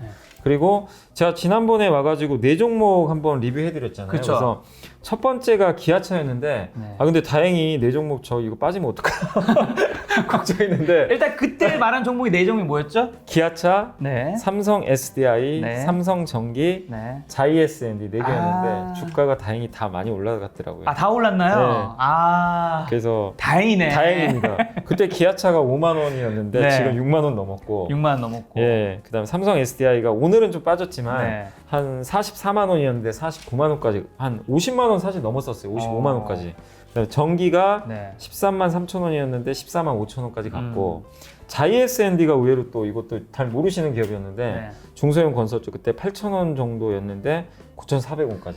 그래서 다행히 4종목 다 맞췄네. 일단은 다행입니다. 일단 걱정했어요. 이게 괜히 또 빠지면 또 어떡하나 그랬는데 물론 시장도 좋았어요. 그때 그 이후로 또 시장이 또 올라가서. 그쵸. 근데 어쨌든 실적 잘 나온 기업들은 여러분들이 좀 잘 체크를 하시면 좋을 것 같고. 그럼 오늘 어떤 실적 또 좋은 기업들을? 여기 이제 제가 엑셀로 이걸 항상 하는데 이 중에서 일단 실적 잘 나온 기업들 몇 개만 좀 소개해드리면 일단 코미코라는 회사가 있어요. 이게 반도체 장비입니다. 뭐냐면 아까 이제 비메모리 반도체 얘기해드렸잖아요. 비메모리에 들어가는 그 반도체 장비를 만드는 회사예요. 근데 이번에 제가 이제 항상 체크하는 게 뭐냐면 시장 기대치도 중요한데 작년 동기 대비해서 얼마나 올랐느냐. 매출액이 무려 28%나 증가를 했고요. 그리고 영업이익이 42% 잘 나왔고 그 다음에 시장 기대보다 20% 잘 나온 거예요. 그리고 PER이 9배밖에 안 돼요. 되게 싸죠. 그러니까 제가 이제 내년에 반도체 장비 좀 좋다고 좀 말씀을 드리잖아요. 그 중에서 좀 여러분들이 선택지로 코미코란 기업도 한번 선택을 하시면 또 좋을 것 같아요. 그리고 이 기업이 삼성전자가 진짜로 이거 할지 모르겠는데 그 요새 이제 바이든 후보가 이제 당선이 거의 될 것 같잖아요. 아직 당선 안 됐어요? 네. 당선된 거 아니었어요? 아니 근데 이제 트럼프 대통령이 자꾸 지금 불복을 하니까 끝까지 가보자 이러니까 아니, 대통령 불복이라니 참 저는 그게 좀 전대미문에. 네, 그게 좀 그렇긴 한데 네. 그 이제 만약에 된다고 가정을 하고 어쨌든 네. 예, 완전 확정은 아니니까 그렇죠. 그렇게 했을 때 바이든 후보가 뭐라 그랬냐면 그 바이든 후보도 비슷해요. 트럼프 대통령하고 그러니까 우리 미국에서 공장 짓고 아, 투자를 해라. 미국인들이 만든 반도체를 나는 지원을 하겠다. 어. 약간 그런 식으로 얘기를 한 것 같더라고요. 그럼 네. 뭐냐면 삼성전자, TSMC 너네들 미국에 가서 공장 건설해라 이거예요. 한마디로 음. 미국 사람 고용해라. 네. 근데 TSMC는 고용을 하기 이미 투자 들어갔어요. 근데 삼성은 오스틴에 텍사스 오스틴에 공장 하나가 있어요. 그거를 그렇게 따지고 보면 네. 증설할 가능성이 좀 높아요. 그럼 코미코 장비가 들어올 가능성이 굉장히 높습니다. 이게 비메모리 쪽이니까. 네. 그래서 이 회사도 지금 뭐 물론 실적도 좋은데 네. 스토리 면에서도 약간 뭐가 좀 맞아 떨어지는 거예요. 그래서 한번 코미코도 좀 잘 보시면 코미코. 예, 좋을 것 같고. 그다음 다음 종목은 한독이란 기업인데 한독 여기 한독 있죠. 그 한독 예품 아시죠? 네. 네, 그 케토톱 아시죠? 네. 유명한 그거 이제 하는 회사인데 네. 한독이란 기업이 이제 제약회사인데 이번에 실적이 되게 또 잘 나왔어요. 매출이 11%. 저는 제가 왜 매출을 자꾸 보냐면 네. 이게 여러분들이 실적 보실 때 매출을 잘 보세요. 왜냐면 이번에 코로나 때문에요. 네. 그 기업체들이 비용이 많이 줄었어요. 뭐냐면 출장을 안 가요. 출장 안 가고 못 가죠, 못 가죠. 집에서 근무하잖아요. 재택근무. 그럼 회사 입장에서 비용이 줄어요. 그러면 매출이 줄어도 이익이 잘 나올 수가 있어요. 비용 감소 때문에. 근데 그거는 찐 실적은 솔직히 아니에요. 회사의 진짜는 만드는 제품의 매출이 늘면서 이익까지 늘어나야 돼요. 그럼 내 제품이 잘 팔린다는 거 증거잖아요. 그래서 항상 보실 때 매출이 나오면서 이익도 같이 증가한 걸 꼭 보셔야 돼요. 코로나 때문에 이익은 많이 나오는 기업들이 되게 많아요. 근데 매출이 굉장히 꺾였는데도 막 이익 나오는 기업들 뜯어보면 그런 게 많아요.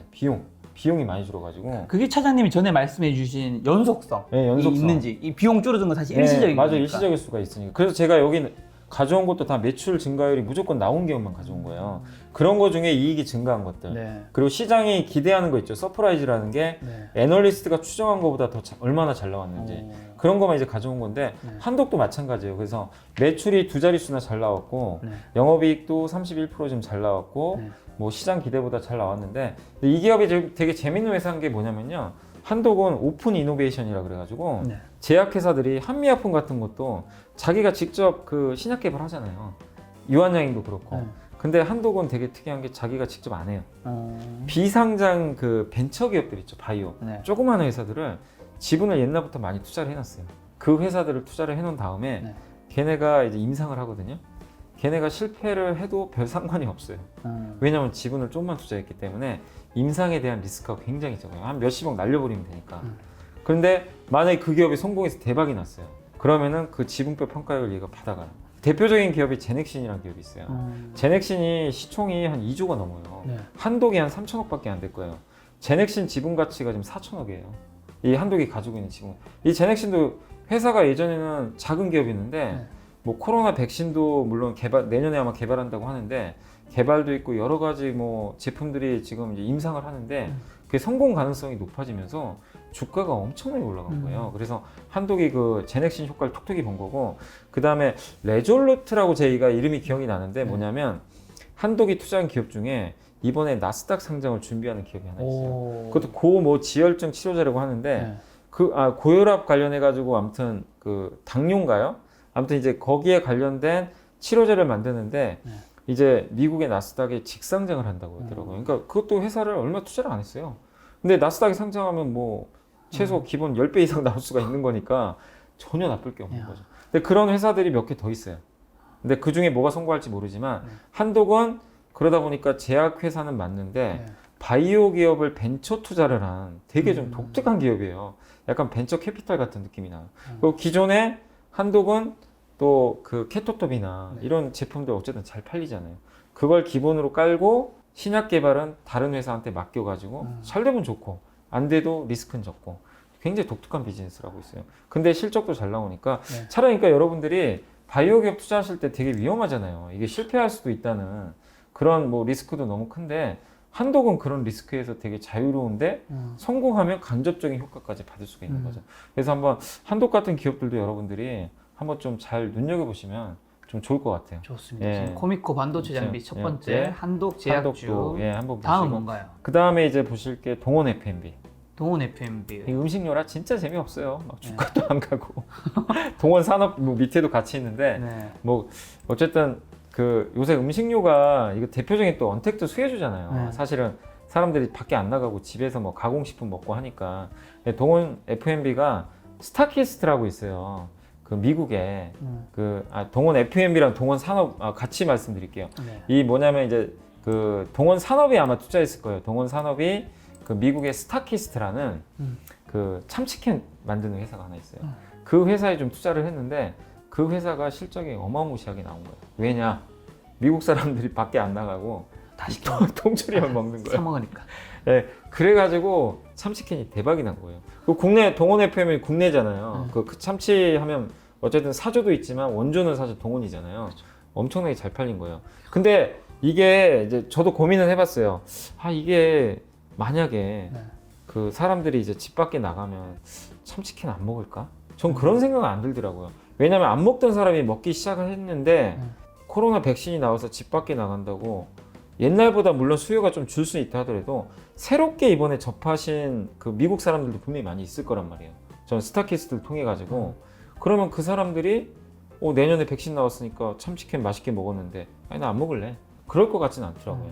근데 설사 그렇다고 해도 주가가 너무 싸요. 실적이 보면 매출도 증가했는데 둘 다 영업이익 증가율이 엄청나잖아요. 24%, 예, 60%.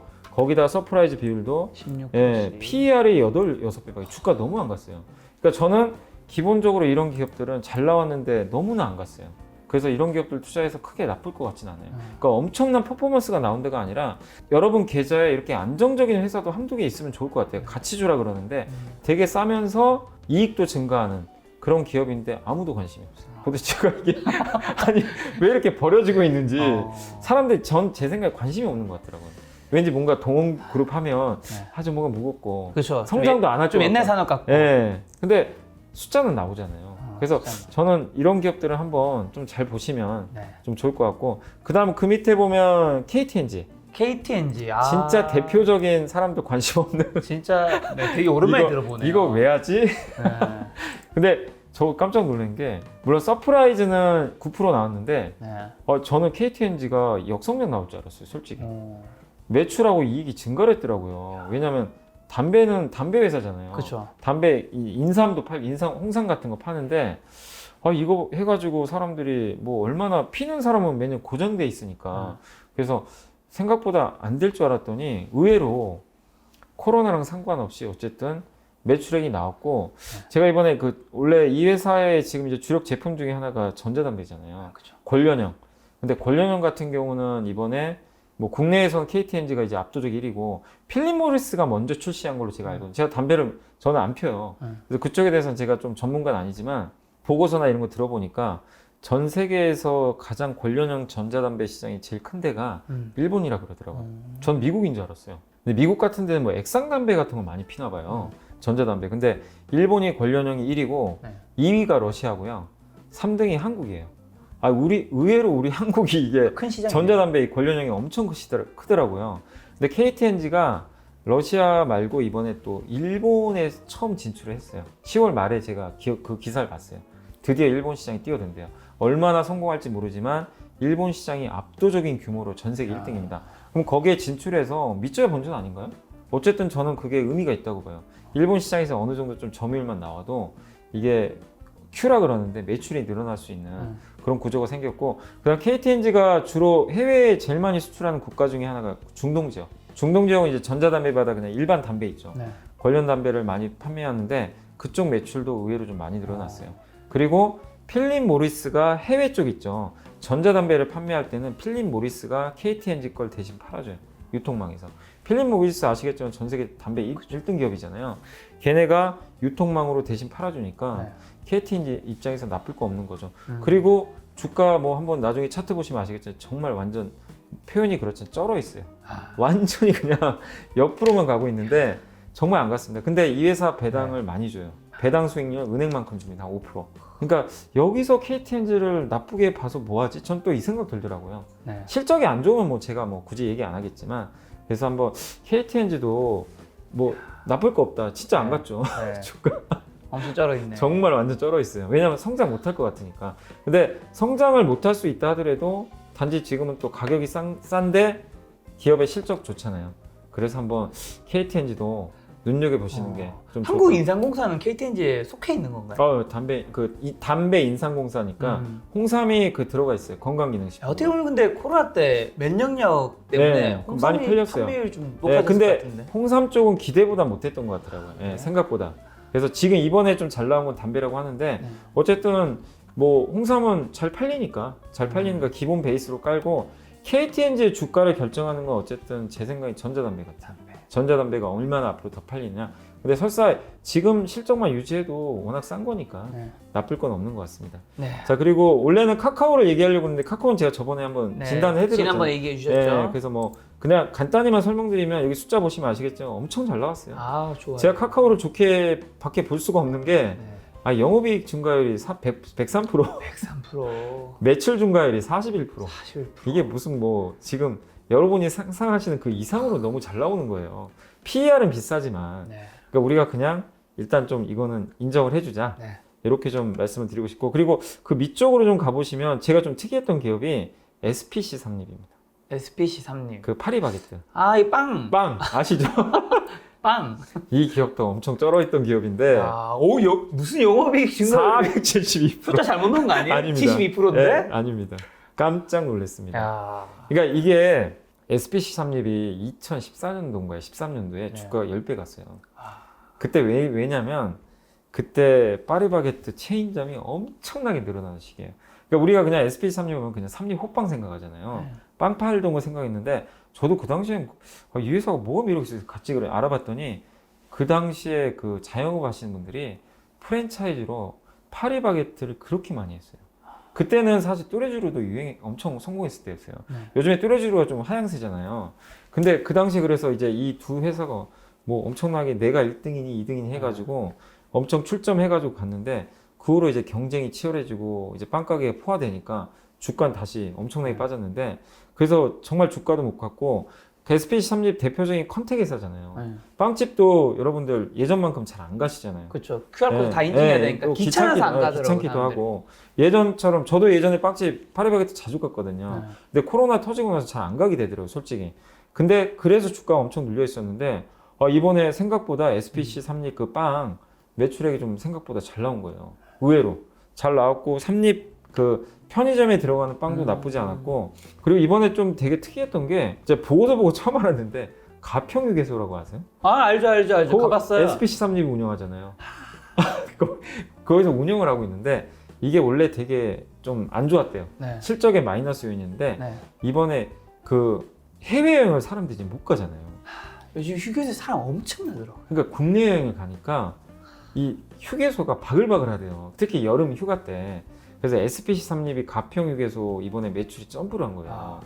그래서 이제 그게 또 도움을 그러더라고요. 그러니까 저도 그걸 몰랐는데 보고서 보고 처음 알았어요. SPC 삼립이 가평 휴게소를 운영하고 있었구나. 약간 이제 그게 플러스가 돼버리니까 저도 이게 몰랐던 사실을 알게 돼가지고 그리고 서프라이즈 비율도 높았고 주가도 아시겠지만 되게 그동안 못 가가지고 좀 쩔어 있었어요. 그래서 SPC 삼립도 좀 약간 재미있다. 좀 뭐 계속 성장할지는 한번 우리가 두고 봐야 되겠지만 좀 이번에 실적 보고 좀 제가 좀 약간 깜놀했던 기업 중에 하나다. 이게 마지막 종목인가요? 네, 이게 마지막입니다. 얘기해 주신 종목 순서대로 보면 이제 코미코 첫 번째 반도체 장비, 네. 두 번째 이제 한독, 코미코가 첫 번째고 두 번째가 한독, 네. 그 다음에 이제 동원 F&B, 동원 산업, 그 다음에 이제 KTNG, 카카오는 이제 전에 얘기해 주셨으니까. SPC 삼립. 그 다음에 SPC 삼립. 예. 총 한 5-6개 종목 얘기해 주셨는데 여기 전체에 있는 종목은 사실 이거 다 좋은 기업들. 다 괜찮은 다 기업들. 괜찮은데 여기서 얘기 안 한 것도 있는데 왜냐하면 주가들이 또 너무 많이 오른 것도 있어가지고 많이 올랐는데 괜히 또 여기 소개하면 또 사시는 분들 계시단 말이에요. 비싼 가격에. 그래서 일단 그나마 좀 부담 없는 기업들 위주로만 알겠습니다. 제가 좀 근데 여기 있는 거는 제가 실적 시즌에 항상 이걸 만들어 놔요. 이게 정말 중요한 데이터예요. 이 기업들은 일단 이번 3분기 합격점을 받은 기업들이에요. 그리고 그리고 항상 그 얘기를 저도 예전에 뭐 많이 했는데 그 공부 잘하는 애가 앞으로도 잘할 가능성이 높아요. 성적 좋은 애가 아시잖아요.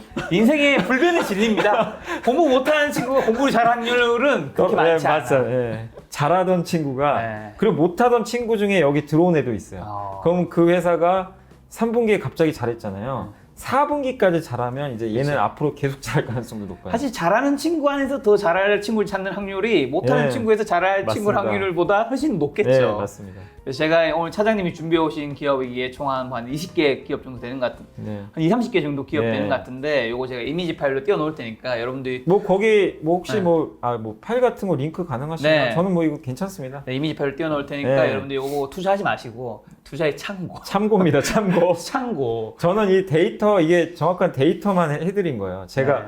이 기업을 뭐 엄청나게 좋다 나쁘다가 아니라 네. 이 기업들은 일단은 제 기준에서 매출 이익 다 증가하고 기관 투자가 아니 그러니까 애널리스트가 추정한 것보다 훨씬 잘 나온 기업들만 네. 추려놓은 거예요, 사실은.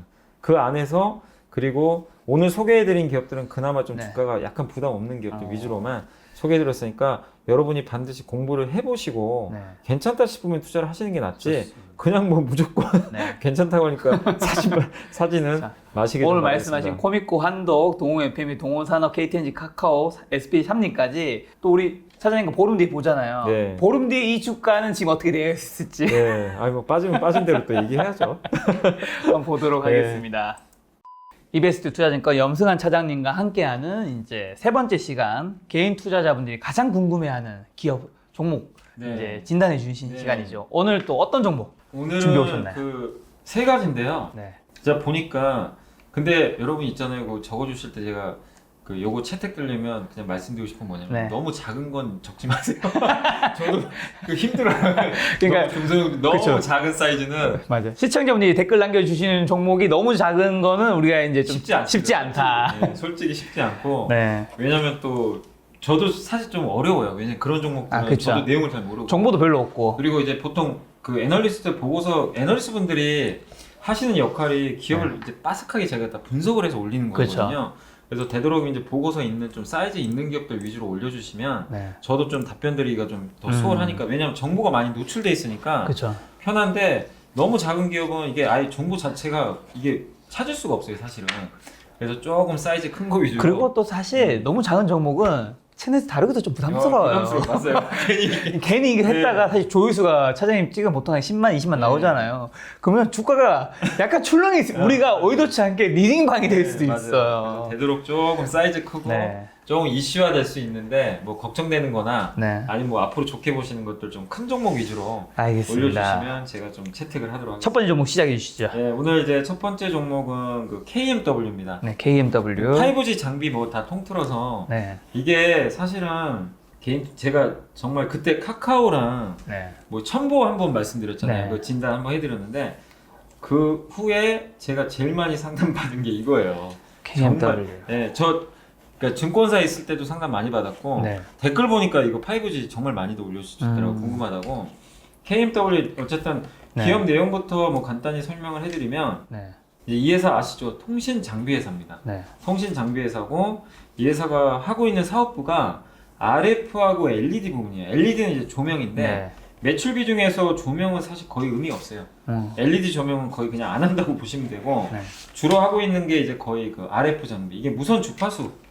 RF가 이제 라디오 주파수의 약자예요, 사실. 네. 그래서 통신 장비 쪽에 들어가는 그 부분이라고 좀 생각을 해주시면 되겠고 이 회사가 여러분도 아시겠지만 전 세계 유명한 통신 장비 회사에 웬만하면 다 들어가요. 오. 그 화웨이 빼고 네. 중국의 ZTE라고 중흥통신도 있고요. 네. 그 다음에 그 노키아 아시죠? 네네. 노키아, 그 다음에 에릭슨, 네. 스웨덴의 에릭슨, 그 다음에 우리 한국의 삼성전자. 이게 전 세계 제일 유명한 업체들이거든요. 거기에 이제 다 거의 납품을 하고 있습니다. 그래서 이제 상당히 기술력은 좀 인정을 받고 있는 기업이고 제가 이제 이 자료를 좀 찾아와 봤는데 네. 이게 그 RF 부분에 보면 이제 여기 주요 매출처 이게 다른 회사는 이런 게 없더라고요. 네. 주요 매출처에 보면 그러니까 저는 전자공시에 이거는 너무 고맙더라고요. 네. 왜냐하면 이 주요 매출처가 뭐냐면 이 회사가 통신 장비를 납품을 하는데 고객사가 어딘지 비중이 나와 있어요. 여기 메뉴에 노키아 보이시죠? 노키아 54.6%, 삼성이 의외로 적어요. 4.8%. 4.8%. 그럼 이제 ZTE가 중국의 중흥통신 네. 16.7. 그다음에 이제 KDDI가 3.1, 라쿠텐이 일본 7.5인데 보면 이게 우리 국내나 일본은 별 의미예요. 네. 의미가 없죠. 근데 여기 딱 보면 무슨 느낌 드세요? 아 얘는 무조건 노키아네. 어. 그죠? 노키아가 제일 중요하잖아요. 노키아 망한 거 아니었어요? 아니요 안 망했습니다. 안 통신 망했어요? 장비 아, 세계적인 괜찮구나. 회사. 그러니까 그 스마트폰이 망했고 아, 스마트폰이 망한 거구나. 핸드폰이 망했고. 근데 이거를 왜 제가 말씀드리냐면 이번에 네. 그러니까 KMW를 제가 얘기하기가 정말 조심스러운 게 왜요? 주주분들이 되게 좀 민감해 하시긴 해요. 왜냐면 주가 요즘에 빠지니까 기분 되게 안 좋으신 건 제가 이해를 합니다. 주가 정말 많이 빠졌어요. 그러니까 KMW 주변에서도 뭐 성장한다, 증권사 애널리스트 네. 보고서 보면 좋게 이렇게 나온 보고서도 되게 많은데 네. 주가가 너무 많이 빠지니까. 보니까 87,000원에서 지금 많이 66,000원까지 네. 거의 그리고- 뭐 2만 빠졌네. 그리고 이제 엊그저께 실적 발표했는데 또 실적도 시장 기대보다 너무 안 좋게 나온 거예요. 그러니까 이게 안 좋게 나온 이유가 있어요. 장비 수주가 안 된 거예요. 기대를 했는데 네. 이 발주가 안 나온 거예요. 네. 그러니까 이제 당연히 실적은 안 좋은데, 그러니까 제가 여러분들한테 말씀드리고 싶은 거는 여러분들이 종목을 뭐 사랑하고 그건 분명히 좋아요. 내가 좋아하는 기업이면. 근데 아무리 좋아하는 기업이라고 할지라도 반드시 회사가 성장하는 그 데이터를 보여줘야 됩니다. 네. 안 그러면 주가 절대로 안 갑니다. 그걸 못 보여준 거예요 지금 KMW는. 그래서 못 간 거예요. 그러니까 제가 조사를 해보니까 얼마 전에 그 미국이 주파수 경매를 했는데 그 미국이 네. 이제 5G 투자를 내년에 엄청 들어가요. 우리 한국 이제 대부분 했잖아요. 네. 한국에선 너무 기대하지 마세요. 한국은 이제 그 기지국 투자가 많이 들어가서. 네. 근데 이제 미국은 앞으로 할 텐데 얼마 전에 그 미국의 버라이즌이라는 회사가 있어요. 네. 그 회사가 통신 장비 이제 발주를 했어요. 이제 기지국에 깔아야 되잖아요. 기지국에 그럼 통신 장비가 들어가거든요. 근데 이제 거기에 들어가는 뭐 장비를 삼성전자, 그다음 화웨이는 아시죠? 이제 트럼프 때문에 못 해요. 미국에 사업 접었고 할 수가 없고 노키아, 에릭슨 3파전이에요. 네. 근데 여기 나와 있지만 KMW는 노키아 비중이 높죠. 그럼 뭐예요? 노키아가 수주 받으면 얼마나 좋겠어요? 좋죠. 당연히 얘게 들어가겠죠. 그렇죠. 근데 다 노키아를 예상을 했는데 삼성이 받아버린 거예요. 아, 이제 삼성 비중이 4.8%밖에 안 돼요. 작은데. 작은데 그러니까 그 규모가 뭐 엄청나게 크거든요. 사실 그 통신 장비 발주하는 게. 네. 왜냐하면 버라이즌이 전통적으로 노키아의 발주를 원래 많이 해줬어요. 이 관계가 좋아요. 네. 근데 뜬금없이 갑자기 삼성이 가져간 거예요. 그러니까 이거를 아셨으면 딱 그때부터 감을 잡으셨어야 돼요. 뭐 IR 담당자한테 전화를 해보시든 네. 안 좋은 신호가 나온 거예요. 그럼 이걸 보는 순간 삼성전자 비중이 높은 회사를 딱 떠올려야 돼요. 아, 그 순간 그렇네. 한번 교체도 고민해봐야 되겠다. 왜냐면 통신장비 회사가 하나가 아니잖아요. 통신장비 회사가 되게 많아요. 혹시 저기 띄워주실 수 있을지 모르겠는데 제가 하나 5G 통신장비 관련 기업이에요. 네. 옆에 보면 이제 그 KMW부터 지금 나와 있죠. 네. 나와 있는데 옆에 이제 뭐 기지국 부품, 요 오른쪽이 뭐냐면 각각의 이제 그거예요. 그 매출처.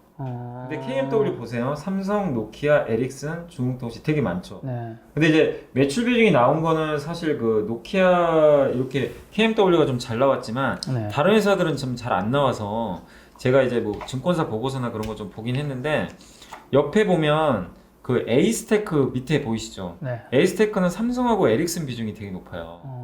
근데 에릭슨하고 삼성이 이번에 미국에서 아마 좀 발주를 좀 많이 하는 것 같더라고요. 수주를. 그 밑에 보면 서진 시스템 딱 여러분들 감 오시죠? 삼성. 이걸 사라는 게 아니라 그 이 데이터를 보는 순간 네. 버라이즌을 삼성이 따내갔네? 야. 근데 서진은 삼성만 하네? 네. 이런 거라는 거죠. 네. 그러니까 KMW가 주가가 좀 안 갔던 이유가 네. 사실 그것 때문이에요. 근데 만약에 반대로 네. 내가 KMW 주주인데 예를 들면 이번에 노키아가 따냈어요. 네. 그러면 오히려 더 사도 되겠죠, 주식을. 그잖아요. 노키아 비중이 압도적으로 높으니까. 그러니까 이런 식으로 여러분들이 한번 좀 그런 공부를 미리 하셔야 돼요, 사실은. 그냥 앞으로 뭐 증권사나 이런 데서 KMW가 무조건 좋으니까 간다 이게 아니라 네. 여러분의 돈이잖아요. 그러면 여러분이 알고 있어야 돼요. 이런 내용 정도는. 장기 투자 하신다면. 아니 단타면 제외하고 네. 장기 투자면 이 정도 알고 계셔야 됩니다. 근데 이게 증권사 이제 보고서에 나왔던 자료를 제가 따와가지고 이제 만든 건데 여기 밑에 출처 유진투자증권 돼 있잖아요. 그 자료를 이제 제가 감안해서 이제 좀 표로 만들어 본 건데 뭐 OE 솔루션도 다 들어가고 RFHIC가 왜 좀 주가가 안 좋았냐면 네. 이 경우 화웨이 비중이 좀 높았어요.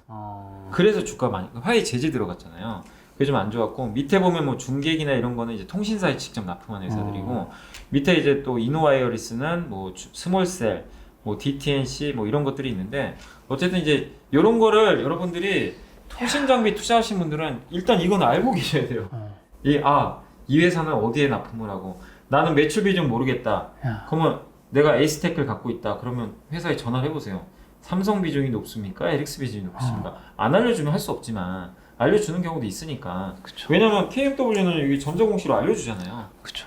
그리고 어쨌든 이제 지금은 KMW 어쨌든 지금 실적도 안 좋고 네. 이번에 그 중흥통신이나 노키아가 지금 발주가 안 돼가지고 네. 실적도 안 좋게 나왔고 한국에서도 투자가 뭔가 나올 줄 알았는데 자꾸 연기되고 이러다 보니까 주가 이제 투자 심리가 센티멘트가 안 좋아져가지고 많이 빠졌는데 그럼 지금 상황에서 어떻게 할 거냐? 네. 저는 지금은 어쨌든 좀 기다려 보자는 주의예요. 저는 솔직히 뭐 저희 고객분들한테도 그랬어요. 차라리 KMW보단 기왕이면 노키아 비중이 좀 낮은 종목이 더 네. 낫지 않냐. 어차피 통신 장비 좀 비슷하게 가요. 갈 때 주파수 경매 있고 하면 그래서 삼성 비중이 좀 높은 쪽으로 갈아타거나 에릭슨 비중 높은 쪽이 낫지 않냐 그렇게 말씀을 좀 드리지만 그러나 난 팔기 싫어 이러신 분들 네. 분명히 계실 거예요. 그러신 분들은 지금은 팔지 마세요. 네. 왜냐면 지금은 많이 빠졌어요. 이미. 빠졌으니까. 예. 근데 왜 제가 이 말씀을 드리냐면 그 12월 8일 날짜를 좀 기억하시면 돼요. 네. 그때 미국에서 주파수 경매가 한 번 있어요. 이게 되게 중요합니다. 왜냐면 통신 장비 회사들은 이 통신사들이 주파수를 따내야 되거든요. 네. 5G 네. 주파수 경매가 끝나서 주파수를 따내면 보통 한두 달 후에 장비 발주를 해줘요. 네. 그럼 내년 1월이나 2월에 장비 발주가 들어갑니다. 그럼 그때도 여러분이 잘 보셔야 되는 게 뭐 AT&T든 버라이즌이든 네. 걔네가 발주를 할 거 아니에요. 그럼 그때도 뉴스 잘 보세요. 삼성에 발주를 해주는지 노키아에 하는지 갑자기 AT&T가 노키아에 했어요. 네. 그러면 이젠 KMW도 걱정할 필요가 없는 거예요. 근데 만약에 이번에도 삼성이 또 가져갔어요. 그럼 삼성 비중이 높은 것만 해야 돼요. 사실은 이거를 여러분들이 치밀하게 생각을 하고 계셔야 돼요. 그냥 단순히 간다가 아니라 그쵸. 제가 그 일부 시간에 그랬잖아요.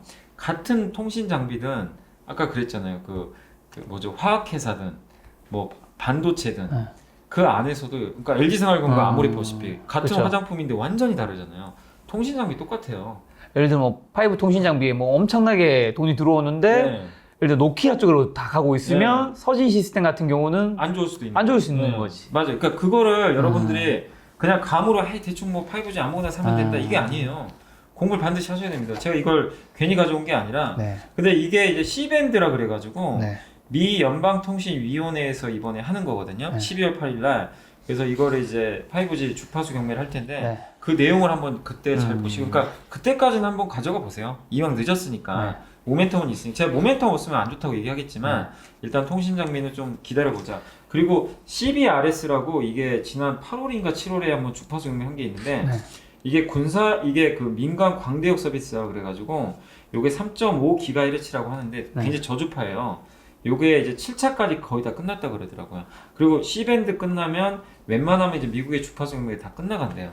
그러면은 주파수 경매가 거의 끝나가면 이제 통신사들은 남은 게 이제 기지국 깔면 돼요. 기지국에 이제 그 통신 장비 깔아주면 이제 5G가 미국에서도 이제 상용화가 이제 본격적으로 일어나는 거죠. 우리나라는 기지국 일단 많이 깔아놨잖아요, 사실. 그래서 이제 그래서 5G에 이제 남은 마지막 모멘텀은 미국밖에 없어요. 이제 중국은 조금 시간은 걸릴 수도 있지만 유럽은 아직 우리 뭐 한국 기업들이 좀 약하기 때문에 결국 남은 거는 이제 지금 기대해 볼 수 있는 거는 미국이다.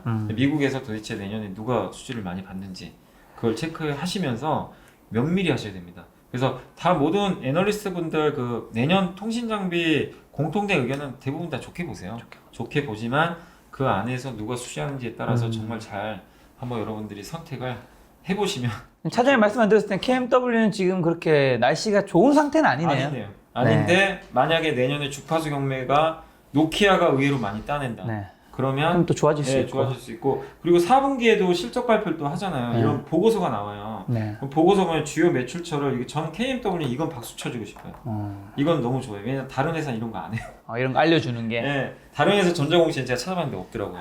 이 회사만 하고 이거는 정말 IR 팀한테 저는 박수 쳐주고 싶은데 이렇게 매출 비중이 또 바뀔 수도 있잖아요. 네. 분기마다. 그렇죠. 그거를 확인하셔가지고 근데 갑자기 삼성 비중이 높아졌다. 갑자기 그럴 수도 있어요. KMW가.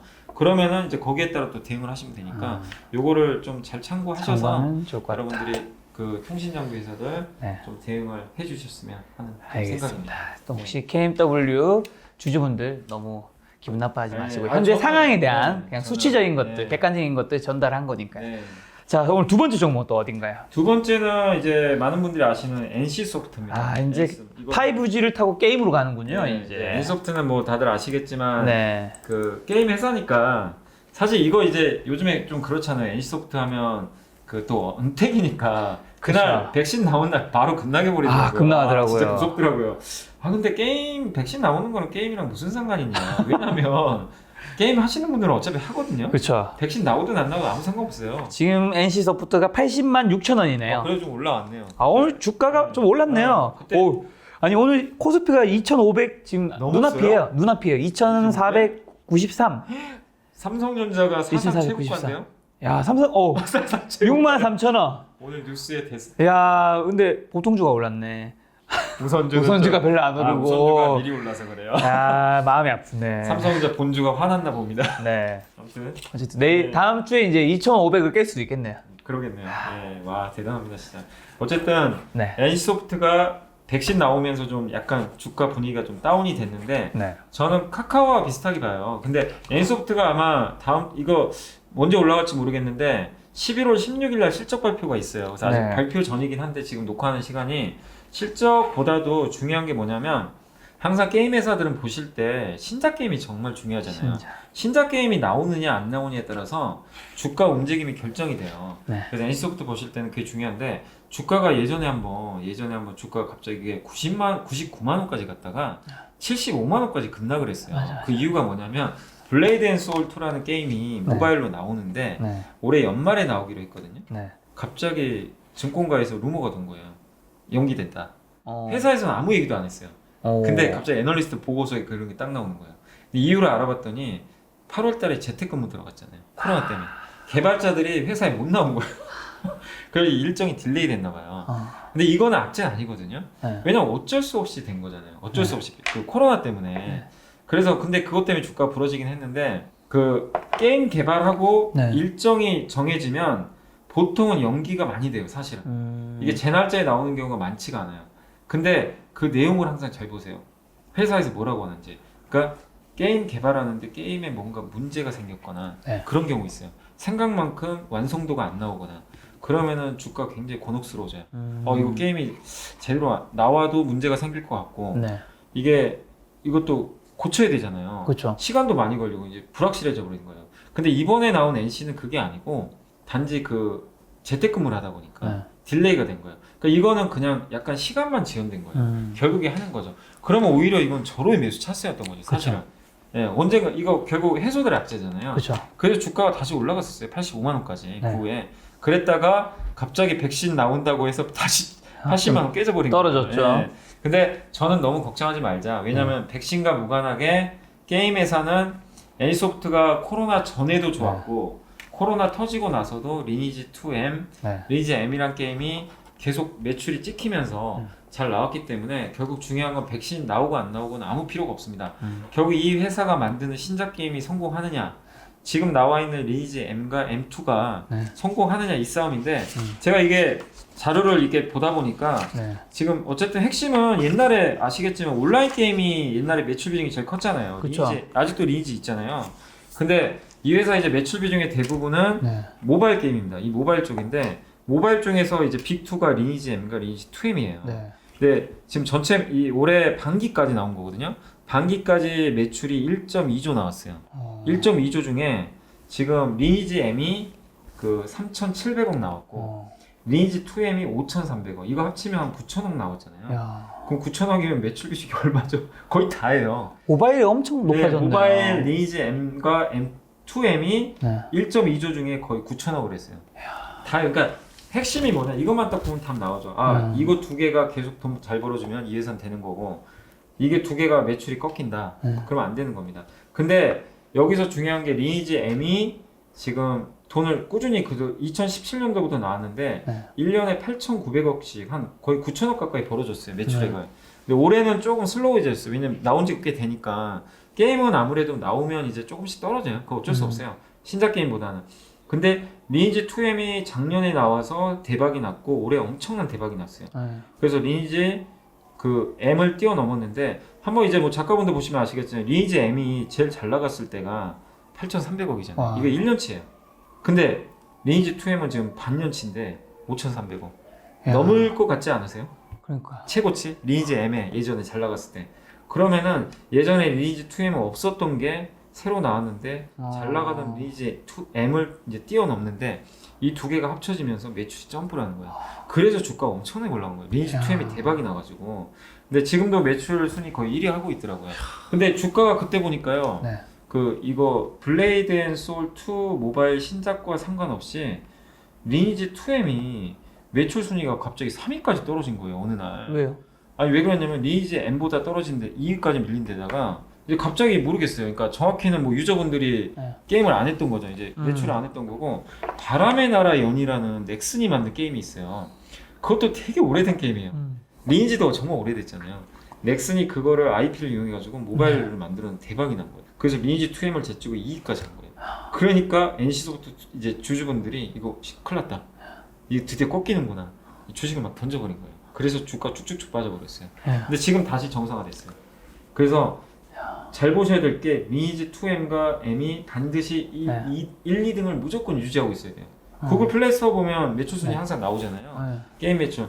그래서 NC소프트 주주분들은 매일 체크하셔야 됩니다. 그러니까 어려운 거 아니잖아요. 하루에 한 번만 체크해 보세요. 어려운 거 아니니까 리니지 2M과 M이 매출 순위 계속 유지하는지 그걸 체크를 하시고 그 다음에 체크하셔야 될 게 내년 1월 아니면 2월에 블레이드 앤 소울 2 모바일이 나오는데 그게 나오는 게 날짜가 이제 아마 다음 주 월요일 날 IR에 실적 발표할 때 아마 회사에서 얘기를 하겠죠.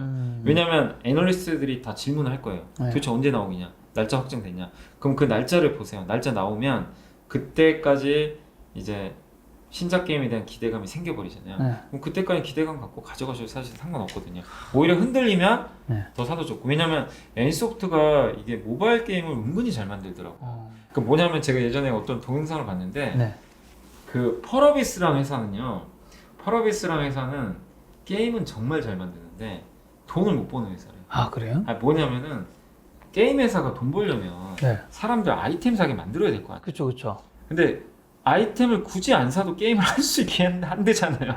유저분들은 좋은데. 아이템 사기 하는 건 리니지가 전문이에요. 아주 예전부터. 맞아. 그러니까 그거 가지고 욕하신 분들 많으신데 근데 욕하면서 막 사잖아요. 그쵸. 그 비싼 아이템을. 저도 예전에 리니지 페인 중 한 명이었기 때문에 지금 잘 아시겠네요. 잘 알죠. 그러니까 리니지하고 리니지 2M이 나오고 나서 대박 난 것도 그 욕구를 자극시키나 봐요. 내가 이거를 안 사면 게임은 하고 싶은데 이걸 안 사면 게임이 안 되는 거예요. 게임 못해요. 못하게 만든 것 같아요. 거기도 자본주의예요 이미 내가 봤을 때. 아니 이번에도 블레이드 앤 소울 2도 그럴 것 같아요. 제 느낌에 또 나오면. 그러니까 펄어비스가 게임은 정말 이 완성도 너무 좋대요. 근데 이번 실적도 좀 생각보다 안 좋게 나왔는데 주주분들 입장에서는 좀 실망스러울 수도 있어요. 왜냐면 아이템 과금을 엄청 안 해도 게임을 하는데 큰 지장이 없나 보더라고요. 그 검은 사막도. 그게 좀 차이인 것 같긴 한데 어쨌든 NC소프트는 그런 면에서는 주주들이 좋아할 만한 회사긴 하죠. 사실은 뭐 그런 어떤 뭐 이슈를 떠나서라도 결국 우리가 주가로 뭐 말을 하는 거니까 그러면 블레이드 앤 소울 2 성공 여부는 저도 모르지만 날짜가 나오면 그 날짜까지는 한번 체크하시면서 좀 여유를 가지고 홀딩 해보자. 그래서 지금은 백신 나왔다고 너무 걱정할 필요 없는 것 같아요. 지금 상황에서. 지금 원래 게임주가 NC소프트, 넷마블, 펄어비스 이게 3대 종목이잖아요. 시가총액 기준으로 했을 때. 그 중에서 지금 NC소프트를 선택하신 이유는 좀 더 좋기 때문인가요? 네, 가장 좋고 또 제일 많이 물어보세요 또 NC를.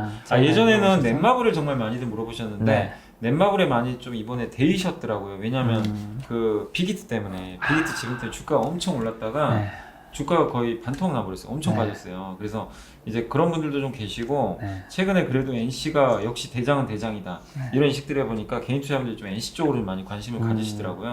그래서 NC를 좀 이제 대표로 했고 제일 또 많이 물어보시는 것 중에 하나가 네. 카카오 게임즈 어, 상장하고 나서 좀 별로 주가가 안 좋았잖아요. 근데 그렇죠. 중요한 게 이제 엘리온 PC 게임 엘리온이 나왔는데 이제 그게 날짜가 제가 정확히 기억 못 하는데 그게 만약에 이제 나오게 되면 네. 그 PC 게임 엘리온 같은 경우 성공하는지도 한번 좀 지켜보세요. 음. 신작 게임이 있어야 되는데 네. 의외로 아직 좀 카카오 게임즈가 신작 게임이 조금 부족한 것 같더라고요. 그래서 그 카카오 게임즈는 원래 태생이 자기가 게임은 안 만들어요. 그렇죠. 유통. 유통 쪽이에요. 그래서 신작 게임들을 많이 빨리 유통을 시켜야 돼요. 그래야 거기서 유통 마진 얻을 거 아니에요. 근데 그런 것들이 요새 좀 대작들이 별로 없는 것 같아요. 그래서 모바일 쪽에서 그런 게 나오면 모멘텀이 생길 텐데 네. 요즘에 그런 게 좀 적어서 주가는 좀 약간 슬로우하다. 그렇게 좀 보시면 좋을 것 같고 지금 어쨌든 게임주 전체로 보면 네. 그래도 제일 기대해볼 만한 건 이제 가장 가까이 다가온 게 일단 NC소프트고 NC소프트다. 두 번째가 뭐냐면은 그 웹젠하고 위메이드예요. 그 사이즈를 떠나서 얘네들은 지금 신작 게임이 이제 임박했어요. 위메이드가 지금 신작 게임 하나 나오거든요. 네. 이번에 사전 예약 들어갔는데 그 사전 예약이 엄청나게 흥행했더라고요. 그리고 웹젠은 중국에 나와요. 이 뮤라는 IP를 가지고 전민기적 2인가요? 그 게임이 이제 중국 회사가 만든 건데 그게 아마 나올 거라고 하더라고요. 그러니까 그런 신작 게임 있는 기업들 위주로 일단은 좀 모멘텀이 생기는 거니까 네. 게임주는 항상 그 신작 게임, 신작 게임. 예, 그것만 좀 체크하시면 좋을 것 같습니다. 세 번째는 종목이 아니라면서요. 네, 2차 전지. 아니 왜냐면 네. 제가 봤는데 2차 전지를 너무나 많이 적어주셔가지고 2차 전지 개별주를 너무 많이 물어보셔서 그래서 이제 제가 이거는 그냥 업종으로 아예 가야 되겠다. 아예 그냥 한 번에 네. 해드릴게요. 아 근데 이제 제가 그 질문을 그때 이제 댓글 보니까 네. 어떤 분이 뭐 그거 저 이제 2차 전지니까 LG화학 물적 분할 괜찮다고 하더니만 자, 한번 일단 대국민 아니, 이제 이게- 한번 얘기해 주세요. 제가 그때도 네. 말씀드린 게 뭐냐면 LG화학 주주분들한테는 분명히 네. 주주 가치 훼손이라고 분명히 말씀을 드렸어요. 당연히 기분 안 좋을 수 있다. 네. 저도 이해는 하는데 그때 말씀드린 게 뭐냐면 좀 냉정하게 봤으면 좋겠다. 기분이 안 좋은 건 안 좋은 거지만 여러분들 재산이 달린 거잖아요. 네. 그거를 팔았을 때 손실을 볼 수도 있는 거고 그렇죠. 이익이 났던 거 줄 수 있잖아요. 그래서 제가 그때 매도하지 말라고 말씀드렸던 이유는 물적 분할을 하게 되면 CATL하고 비교가 가능해져요. 네. 왜냐하면 LG화학 같은 경우는 그 당시에 그 화학회사랑 섞여 있잖아요. 근데 분할을 하면 이제 그 배터리 가치만 또 따로 볼 수가 있잖아요. 네. 그렇게 보면 결국에 CATL의 절반 가치 정도밖에 인정을 못 받는 LG화학의 가치가 물적 분할이든 인적 분할을 하게 되면 재평가를 받을 수 있다고 보는 거예요. 근데 아쉽게도 뭐 인적 분할 안 하고 물적 분할해서 이제 주주분들이 좀 아쉬워하셨고 했는데 결국 이제 거기에 대해서 많은 분들이 좀 뭐 욕도 하시고 네. 사실은 왜 물적 분할 같은 경우는 이제 주주 가치를 엄청나게 훼손하는데 뭐 이렇게 주가 올라간다고 하냐 네. 뭐 그렇게 좀 비난하시는 분도 많으셨는데 근데 결론적으로는 저는 주가는 올라간다고 봤어요. 네. 이게 왜냐면 주가의 그 어떤 아까 말씀한 CATL하고 자꾸만 비교를 좀 말씀드리는데 그게 결국엔 이제 상대평가거든요. 근데 전 세계 1등 기업 LG화학이 2등 기업인 CATL보다 왜 시총이 작아야 되냐? 그건 말이 안 되는 거거든요. 그래서 그 논리로 저는 주가 올라간다고 말씀드린 거예요. 근데 결국엔 이제 급락했다 다시 대부분 올라왔잖아요. 70만 원 이상까지 한번 올라왔더라고요. 그래서 오히려 댓글에서 또 어떤 분은 LG화학 뭐 안 팔아서 오히려 다행이다.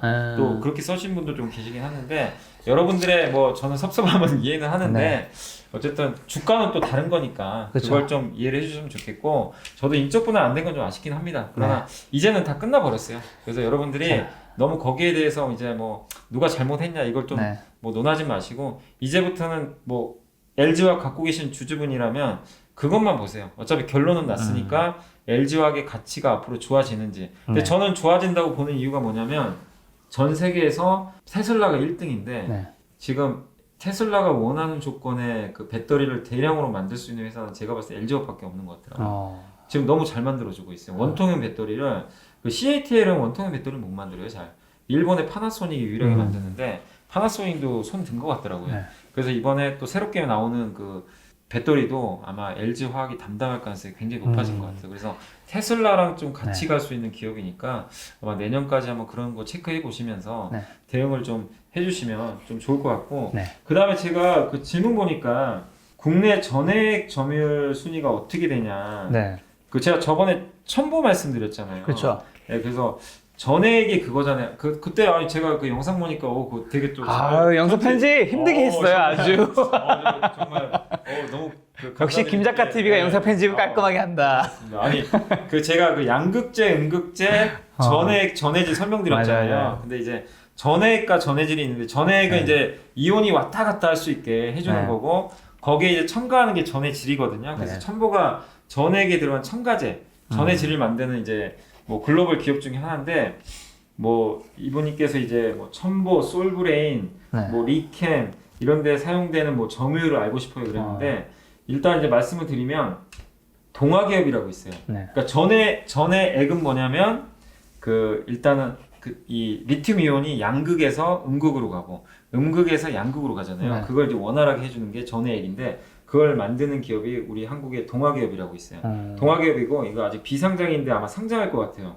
엔캠이라는 기업이 있습니다. 이 두 회사가 대표적으로 좀 전해액을 만드는 회사고, 그다음에 이제 거기 들어가는 이제 첨가제 이제 전해질을 만드는 회사가 후성, 뭐 솔브레인 그때 말씀드린 첨보 같은 기업인데 후성하고 솔브레인 같은 경우는 범용이라고 있어요. 그러니까 평범한 것들. 누구나 좀 공통적으로 쓰는 것들 그게 LiPF6라는 게 있어요. 그건 이제 누구나 평범한 것들을 만드는데 첨보가 좀 특수한 이유가 뭐냐면 주가가 왜 이렇게 많이 갔냐면 LiPF6 거기 범용 전해질 있죠. 거기에 들어가는 특수 전해질을 만드는 기업이에요. 그러니까 얘는 되게 독특한 기업이에요. 근데 이 특수 전해질이 단가가 5배가 비싸요.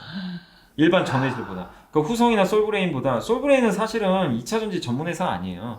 반도체 소재 회사예요. 그래서 얘는 이제 비중이 얼마 안 되는데 후성하고 첨보를 좀 많이들 비교하시는데 후성이 나쁘다는 게 아니라 후성이 쓰는 이 범용 전해질도 전기차 시장이 커지면 배터리에 들어가야 되니까 엄청 많이 필요해요. 근데 첨보가 만드는 이 특수 전해질은 가격이 엄청 비싸잖아요. 5배. 그리고 만드는 업체가 그렇게 많지가 않아요. 전 세계적으로. 그리고 그때 말씀드린 대로 뭐 F 전해질 뭐 P 전해질 기억하실 거예요. 예전 영상 보시면 거기다 또 D 전해질이 있어요. 맞아. 기억나시죠? 영상 편집 되게 힘들게 만들었어요. 그러니까 고생하셨더라고요. 그래서 그 영상 다시 한번 보시면 그 첨보에 대해서는 좀 잘 아시는데 그것들을 이제 넣으면은 뭐 충전 뭐 속도도 좀 빨라지고 수명 같은 거. 그러니까 이 배터리에서 좀 제일 중요한 게 지금 결국에 용량 늘리고 그 다음에 충전 수명도 늘리고 안정성인데 이거를 이런 전해질이 해줄 수가 있어요. 특수 전해질이. 그래서 첨보가 가끔 가는 건데 이게 뭐 점유율 순위가 얼마냐 이건 그렇게 중요하지 않습니다. 사실 전 세계로 보면요 양극재, 음극재 뭐 이런 전해액, 전해질 다 중국, 일본 업체들이 압도적으로 높아요. 그러니까 소재 쪽은 그쪽이 높은데 그 안에서 사실 국내 업체 중에 첨보가 굉장히 잘하고 있습니다. 그래서 그때 이제 첨보를 한번 좀 말씀을 드렸던 거예요. 워낙 질문도 많아서. 그래서 이제 2차 전지 하는 김에 오늘 좀 말씀을 드렸던 거고 그다음에 이제 2차 전지는 여기 한번 좀 자료 한번 띄워주시겠어요? 2차 전지가 그 많은 분들이 누구나 이제 지금 내년에 제일 좋아질 업종으로 2차 전지하고 반도체를 다 꼽아요. 근데 2차 전지 성장하는 거 의심하실 분이 여기 계실까요? 단 한 분이라도? 없죠. 왜냐면 전기차 시장 더 커지니까. 그렇죠. 근데 이 중에서 종목이 많으니까 많은 분들이 되게 어려워하세요. LG화학을 사야 되는 건지 삼성 SDI를 사야 되는 건지 배터리만 해도 거기다 배터리만 있는 게 아니라 뭐 양극재도 있고 음극재도 있고 뭐 전해액도 있고 바인더도 있고 뭐 동박도 있고 뭐 별게 다 있는 거예요. 그래서 그 중에서 뭘 사야 되는지 좀 고민들이 되실 텐데 이 자료를 보시면 제가 이거 말고도 좀 더 있긴 한데 이제 대표 기업들만 제가 다 적어온 거예요. 시총 오늘 제가 아침에 그 장중 기준으로 시총을 딱 적어온 건데 야 이거 너무 심플하고 좋네요. 다 나눠놓으셨네. 직접 나오신 거예요? 직접 제가 찾아가지고 직접 한 겁니다. 그래서 오늘 예전에 좀 미리 만들어놨던 자료인데 시총만 오늘 이 주가 바뀌었으니까 시총만 좀 업데이트 해놨는데 어쨌든 배터리 쪽에서는 이게 시가총액 뭐 세 개 다 아시잖아요. 그렇죠. 이 중에 뭐가 좋다 이게 아니라 SK 이노베이션도 되게 많이 물어보세요. 뭐냐면 LG화학 소송 리스크가 끝나야 돼요. 둘이 지금 소송한 거 있는 거 아시죠? 배터리 때문에 특허. 이게 둘이 합의를 보면 제일 좋아요. 근데 아직 합의를 못 봤어요. LG화학이 유리해요, 압도적으로. 왜냐면 예비 소송에서 이겼기 때문에 다음 달에 아마 최종 결과 나올 텐데 이노베이션이 화학과 빨리 소송을 끝내면 이제 이노베이션도 더 이상 나쁠 게 없어요. 미국에서 사업을 할 수가 있어요. 근데 이게 만약에요, LG화학이 합의를 안 해주고 이노베이션이 만약에 완전히 지잖아요. 미국 사업을 접어야 돼요. 미국 수입이 금지돼요. 그래서 이것 때문에 그런 거예요. 그래서 빨리 저는 저게 좀 결정이 났으면 좋겠어요. 기왕이면 저는 합의했으면 좋겠어요. 양사가 뭐 조단위 금액 합의금도 얘기가 나오던데, 근데 어차피 시장 커지니까 그렇죠. 서로 좀 합의하고, 뭐 LG화학 입장에서는 또 합의하면 나쁜 게 아닌 게 이노베이션 그거 받으면 되거든요. 로열티 같은 거, 뭐 매출액이 얼마 정도 그래도 되는 거니까 네. 국내 기업끼리 좀 잘 좀 무마가 됐으면 네. 하루 좀 바람이고, 그 다음에 2차 전지 밸류체인에서 제일 좋은 게 제일 핵심은 양극재입니다. 이게 제일 원료 그 비중이 제일 높아요. 예, 2차 전지에서 제일 많이 들어가는 게, 그래서 여기 보면 시총, 에코프로비엠 압도적으로 크고 밑에 포스코 케미칼도 있죠. 네. 그래서 글로벌 거의 2위. 이제 이게 지금 2위가 아니라 내년에 증설을 이제 했을 때 성공적으로 하면 2위까지 올라간다고 하더라고요. 그리고 뭐 LNF 이런 기업도 있으니까 참고하시고. 슈퍼개미 중에 한 분이 LNF를 엄청 좋게 보시더라고요. LNF도 좋아요. 왜냐면 증설 이번에 많이 해가지고 괜찮고, 상대적으로 코스모 신소재가 조금 급이 작아요. 좀 작고, 왜냐면 얘는 양극재만 하는 게 아니라 MLCC 있죠. 이거 삼성전기에 납품하던데 네. 이쪽에 좀 약간 같이 하다 보니까 섞여 있어서 그렇고, 포스코 케미칼은 뭐 정말 LG화학과 이게 인연이 단단한 것 같더라고요. 거의 LG화학에 많이 납품을 해요. 그래서 음극재, 양극재 같이 해요. 이 회사는. 그래서 시총이 저렇게 큰 거고, 네. 그 다음에 이제 밑에 뭐 대주전자재료 이런 것들은 여러분들이 저 시간이 좀 그러니까 네. 따로 한번 공부를 해보세요. 이게 검색, 네이버나 이런 데 검색하면 이 기업들 내용 요새요 개인 투자자분들 얼마나 공부 많이 하는지 아세요? 그러니까요. 네이버 블로그 들어가면요 이 공부한 자료 다 올려놨어요. 아주 뭐 네. 우리 영상도 스캔 다 해가지고 거기 막 다 올리고 막 리뷰 다 올리고 하시더라고요. 네. 그래서 여러분들이 뭐 제가 여기서 뭐 굳이 설명드리는 것보다는 네.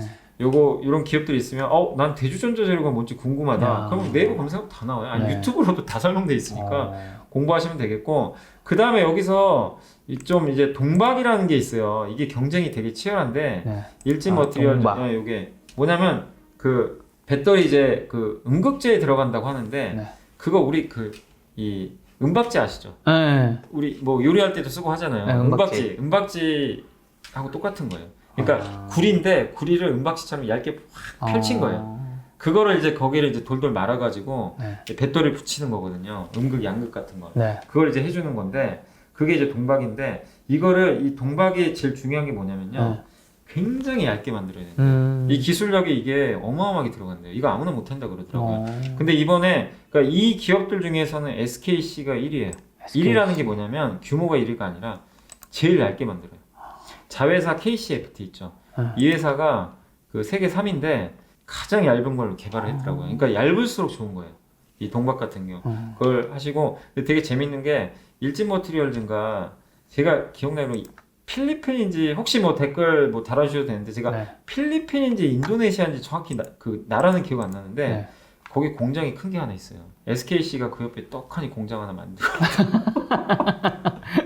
그래가지고 일진 머티리얼즈 좀 심기가 안 좋다고. 왜 옆에다 공장을 만드냐. 당연히 기분 안 좋을 수 있잖아요. 그렇죠. 약간 일종의 뭐 작게 얘기하면 내가 이쪽 편에 편의점 차렸는데 바로 맞은편에 편의점. 왜 굳이 약간 여기까지 뭐 와가지고 상도회의가 아니다. 뭐. 그러니까 그래서 좀 이제 서로 좀 관계가 좀 약간 그런 것 같아요. 트러블. 근데 시장이 커지니까 그쪽에 증설하는 건 좋은데 약간 이제 그런 좀 내용들도 있으니까 보시면 좋겠고, 도전제가 뭐냐면 그 나노 신소재도 많이 물어보시더라고요. 근데 이게 뭐냐면 그 간단히만 설명드리면 음극재 있잖아요. 음극재에 흑연이 들어가요. 흑연이 들어가는데 지금 양극재는 기술력이 다 돼가지고 양극재에 니켈을 올려서 그 전지의 그 뭐죠 출력을 올려요. 그러면 주행거리가 올라가거든요. 근데 그게 할 수 있는 건 다 해놨대요. 그럼 이제 남은 기술이 뭐냐면 음극재 기술을 발달시켜야 된대요. 근데 음극재는 흑연이 들어가는데 거기에 실리콘을 넣어야 된대요. 실리콘을 조금만 넣으면은 이 에너지 밀도가 엄청 좋아져가지고 배터리가 효율도 그렇고 엄청나게 좋아진대요. 근데 문제는 실리콘을 넣는 순간 많이 넣잖아요. 배터리가 폭발할 수가 있대요. 이게 부푼대요, 실리콘이. 이 음극재랑 섞여가지고 그 흑연하고. 그래가지고 그게 단점이 있는데, 그러니까 이게 단점이 부푸니까 자꾸만 그거를 좀 부풀지 않게 해줘야 되는데, 그거를 이제 그 도전제라고 그래요. 탄소 나노튜브 같은 거예요, 사실은. 이 도전제가 그걸 만드는 건데, 나노신소재가 그 탄소 나노튜브를 그걸 이제 상용을 해가지고 그 세계 유일이에요, 전기차용. 그래서 그거를 이제 넣으면은 굉장히 그것도 또 좋아진다고 하더라고요. 그래서 이 도전제를 만드는 회사가 나노신 소재. 시총은 상대적으로 좀 작아요. 동신세미캠 같은 경우는 그 스웨덴의 노스보스타라고 이제 좀 스웨덴에서 그 폭스바겐이 투자한 기업이에요. 이 2차 전지 만드는 회사인데 거기에 뭐 공급 계약 체결했다고 하더라고요. 원래 반도체 기업인데 그게 좀 특징적이고 그리고 아까 첨보 후성 기억나시죠? 예. 첨보. 후성 여기까지가 가장 좀 좋아요. 근데 밑에 부품 장비는 사실은 좀 약간 좀 작네요. 작고 경쟁력이 떨어져요. 이게 마진도 작고 네. 핵심은 전해질까지예요, 사실은. 힘전해. 소재가 좋고 그래서 밑에 보면 시총이 되게 작은 게 그 이유예요.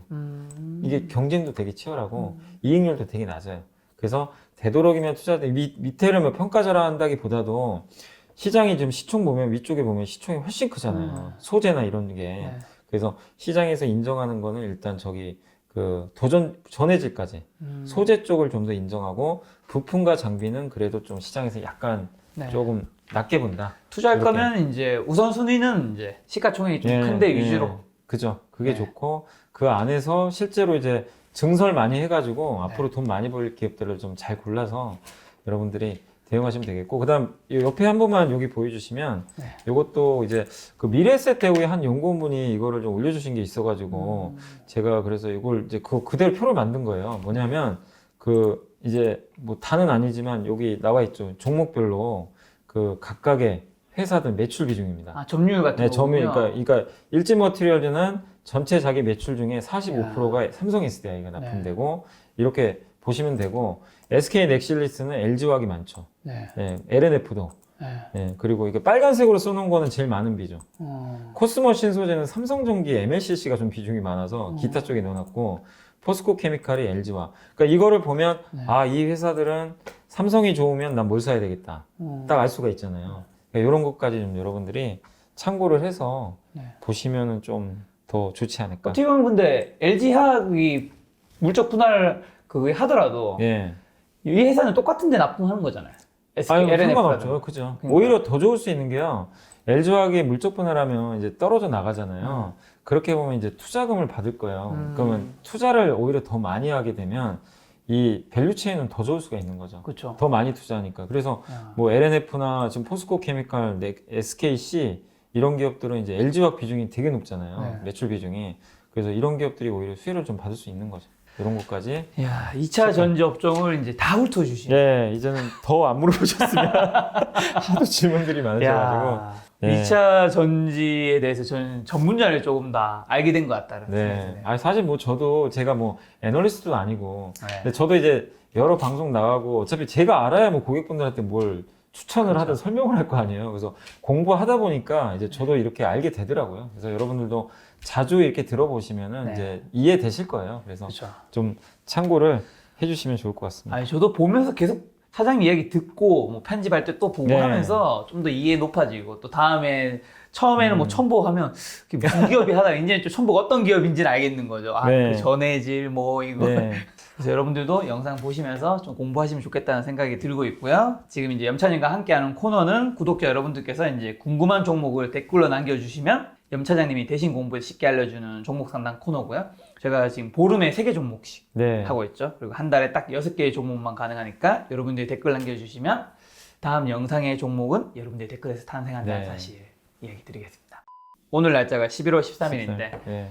뭐 마지막 시청자분한테 하시고 아, 싶은 그리고 한 분이 그 네. 재무제표 공부하고 싶은 책 있냐 추천해 줄 만한 게. 네. 아, 예전에도 제가 김작가 TV 와서 그때 기억이 나는 게 하마터면 맞아요. 회계를 모르고 네. 일할 뻔했다. 그 책이 있어요. 저도 그거 보고 좀 재무제표 공부했었거든요. 네. 그게 되게 좀 잘 이렇게 돼 있어요. 구성들이. 그래서 그 책 한번 좀 구매하셔가지고 네. 공부하시면 좋을. 그러니까 일명 그냥 하마회계라 그래요. 아. 줄임말로 하마회계. 네, 그래서 한번 그 책 구입해서 이야. 천천히 공부해 보시면. 혹시 좋을 것 같아요. 지인이신가요? 아니 전혀 아닙니다. 아, 전혀. 전혀 아닙니다. 여러분 전혀 아무 관계 없답니다. 아무 관계 없어요. 저는 그분을 야. 제 패친이라 알아요. 저는 아, 아는데 그래요? 아마 그분은 잘 모르시겠죠. 그분 엄청 좋겠네. 네. 그 책 지금 순위 엄청 올라갈 것 같은데요. 오늘 만남의 손님은 이베스트 투자증권의 염승환 차장님이었습니다. 지금까지 여러분 소중한 시간 함께 해주셔서 정말 감사합니다. 오늘도 김 작가였습니다. 고생 네, 많으셨습니다. 감사합니다. 아이고, 수고하셨습니다.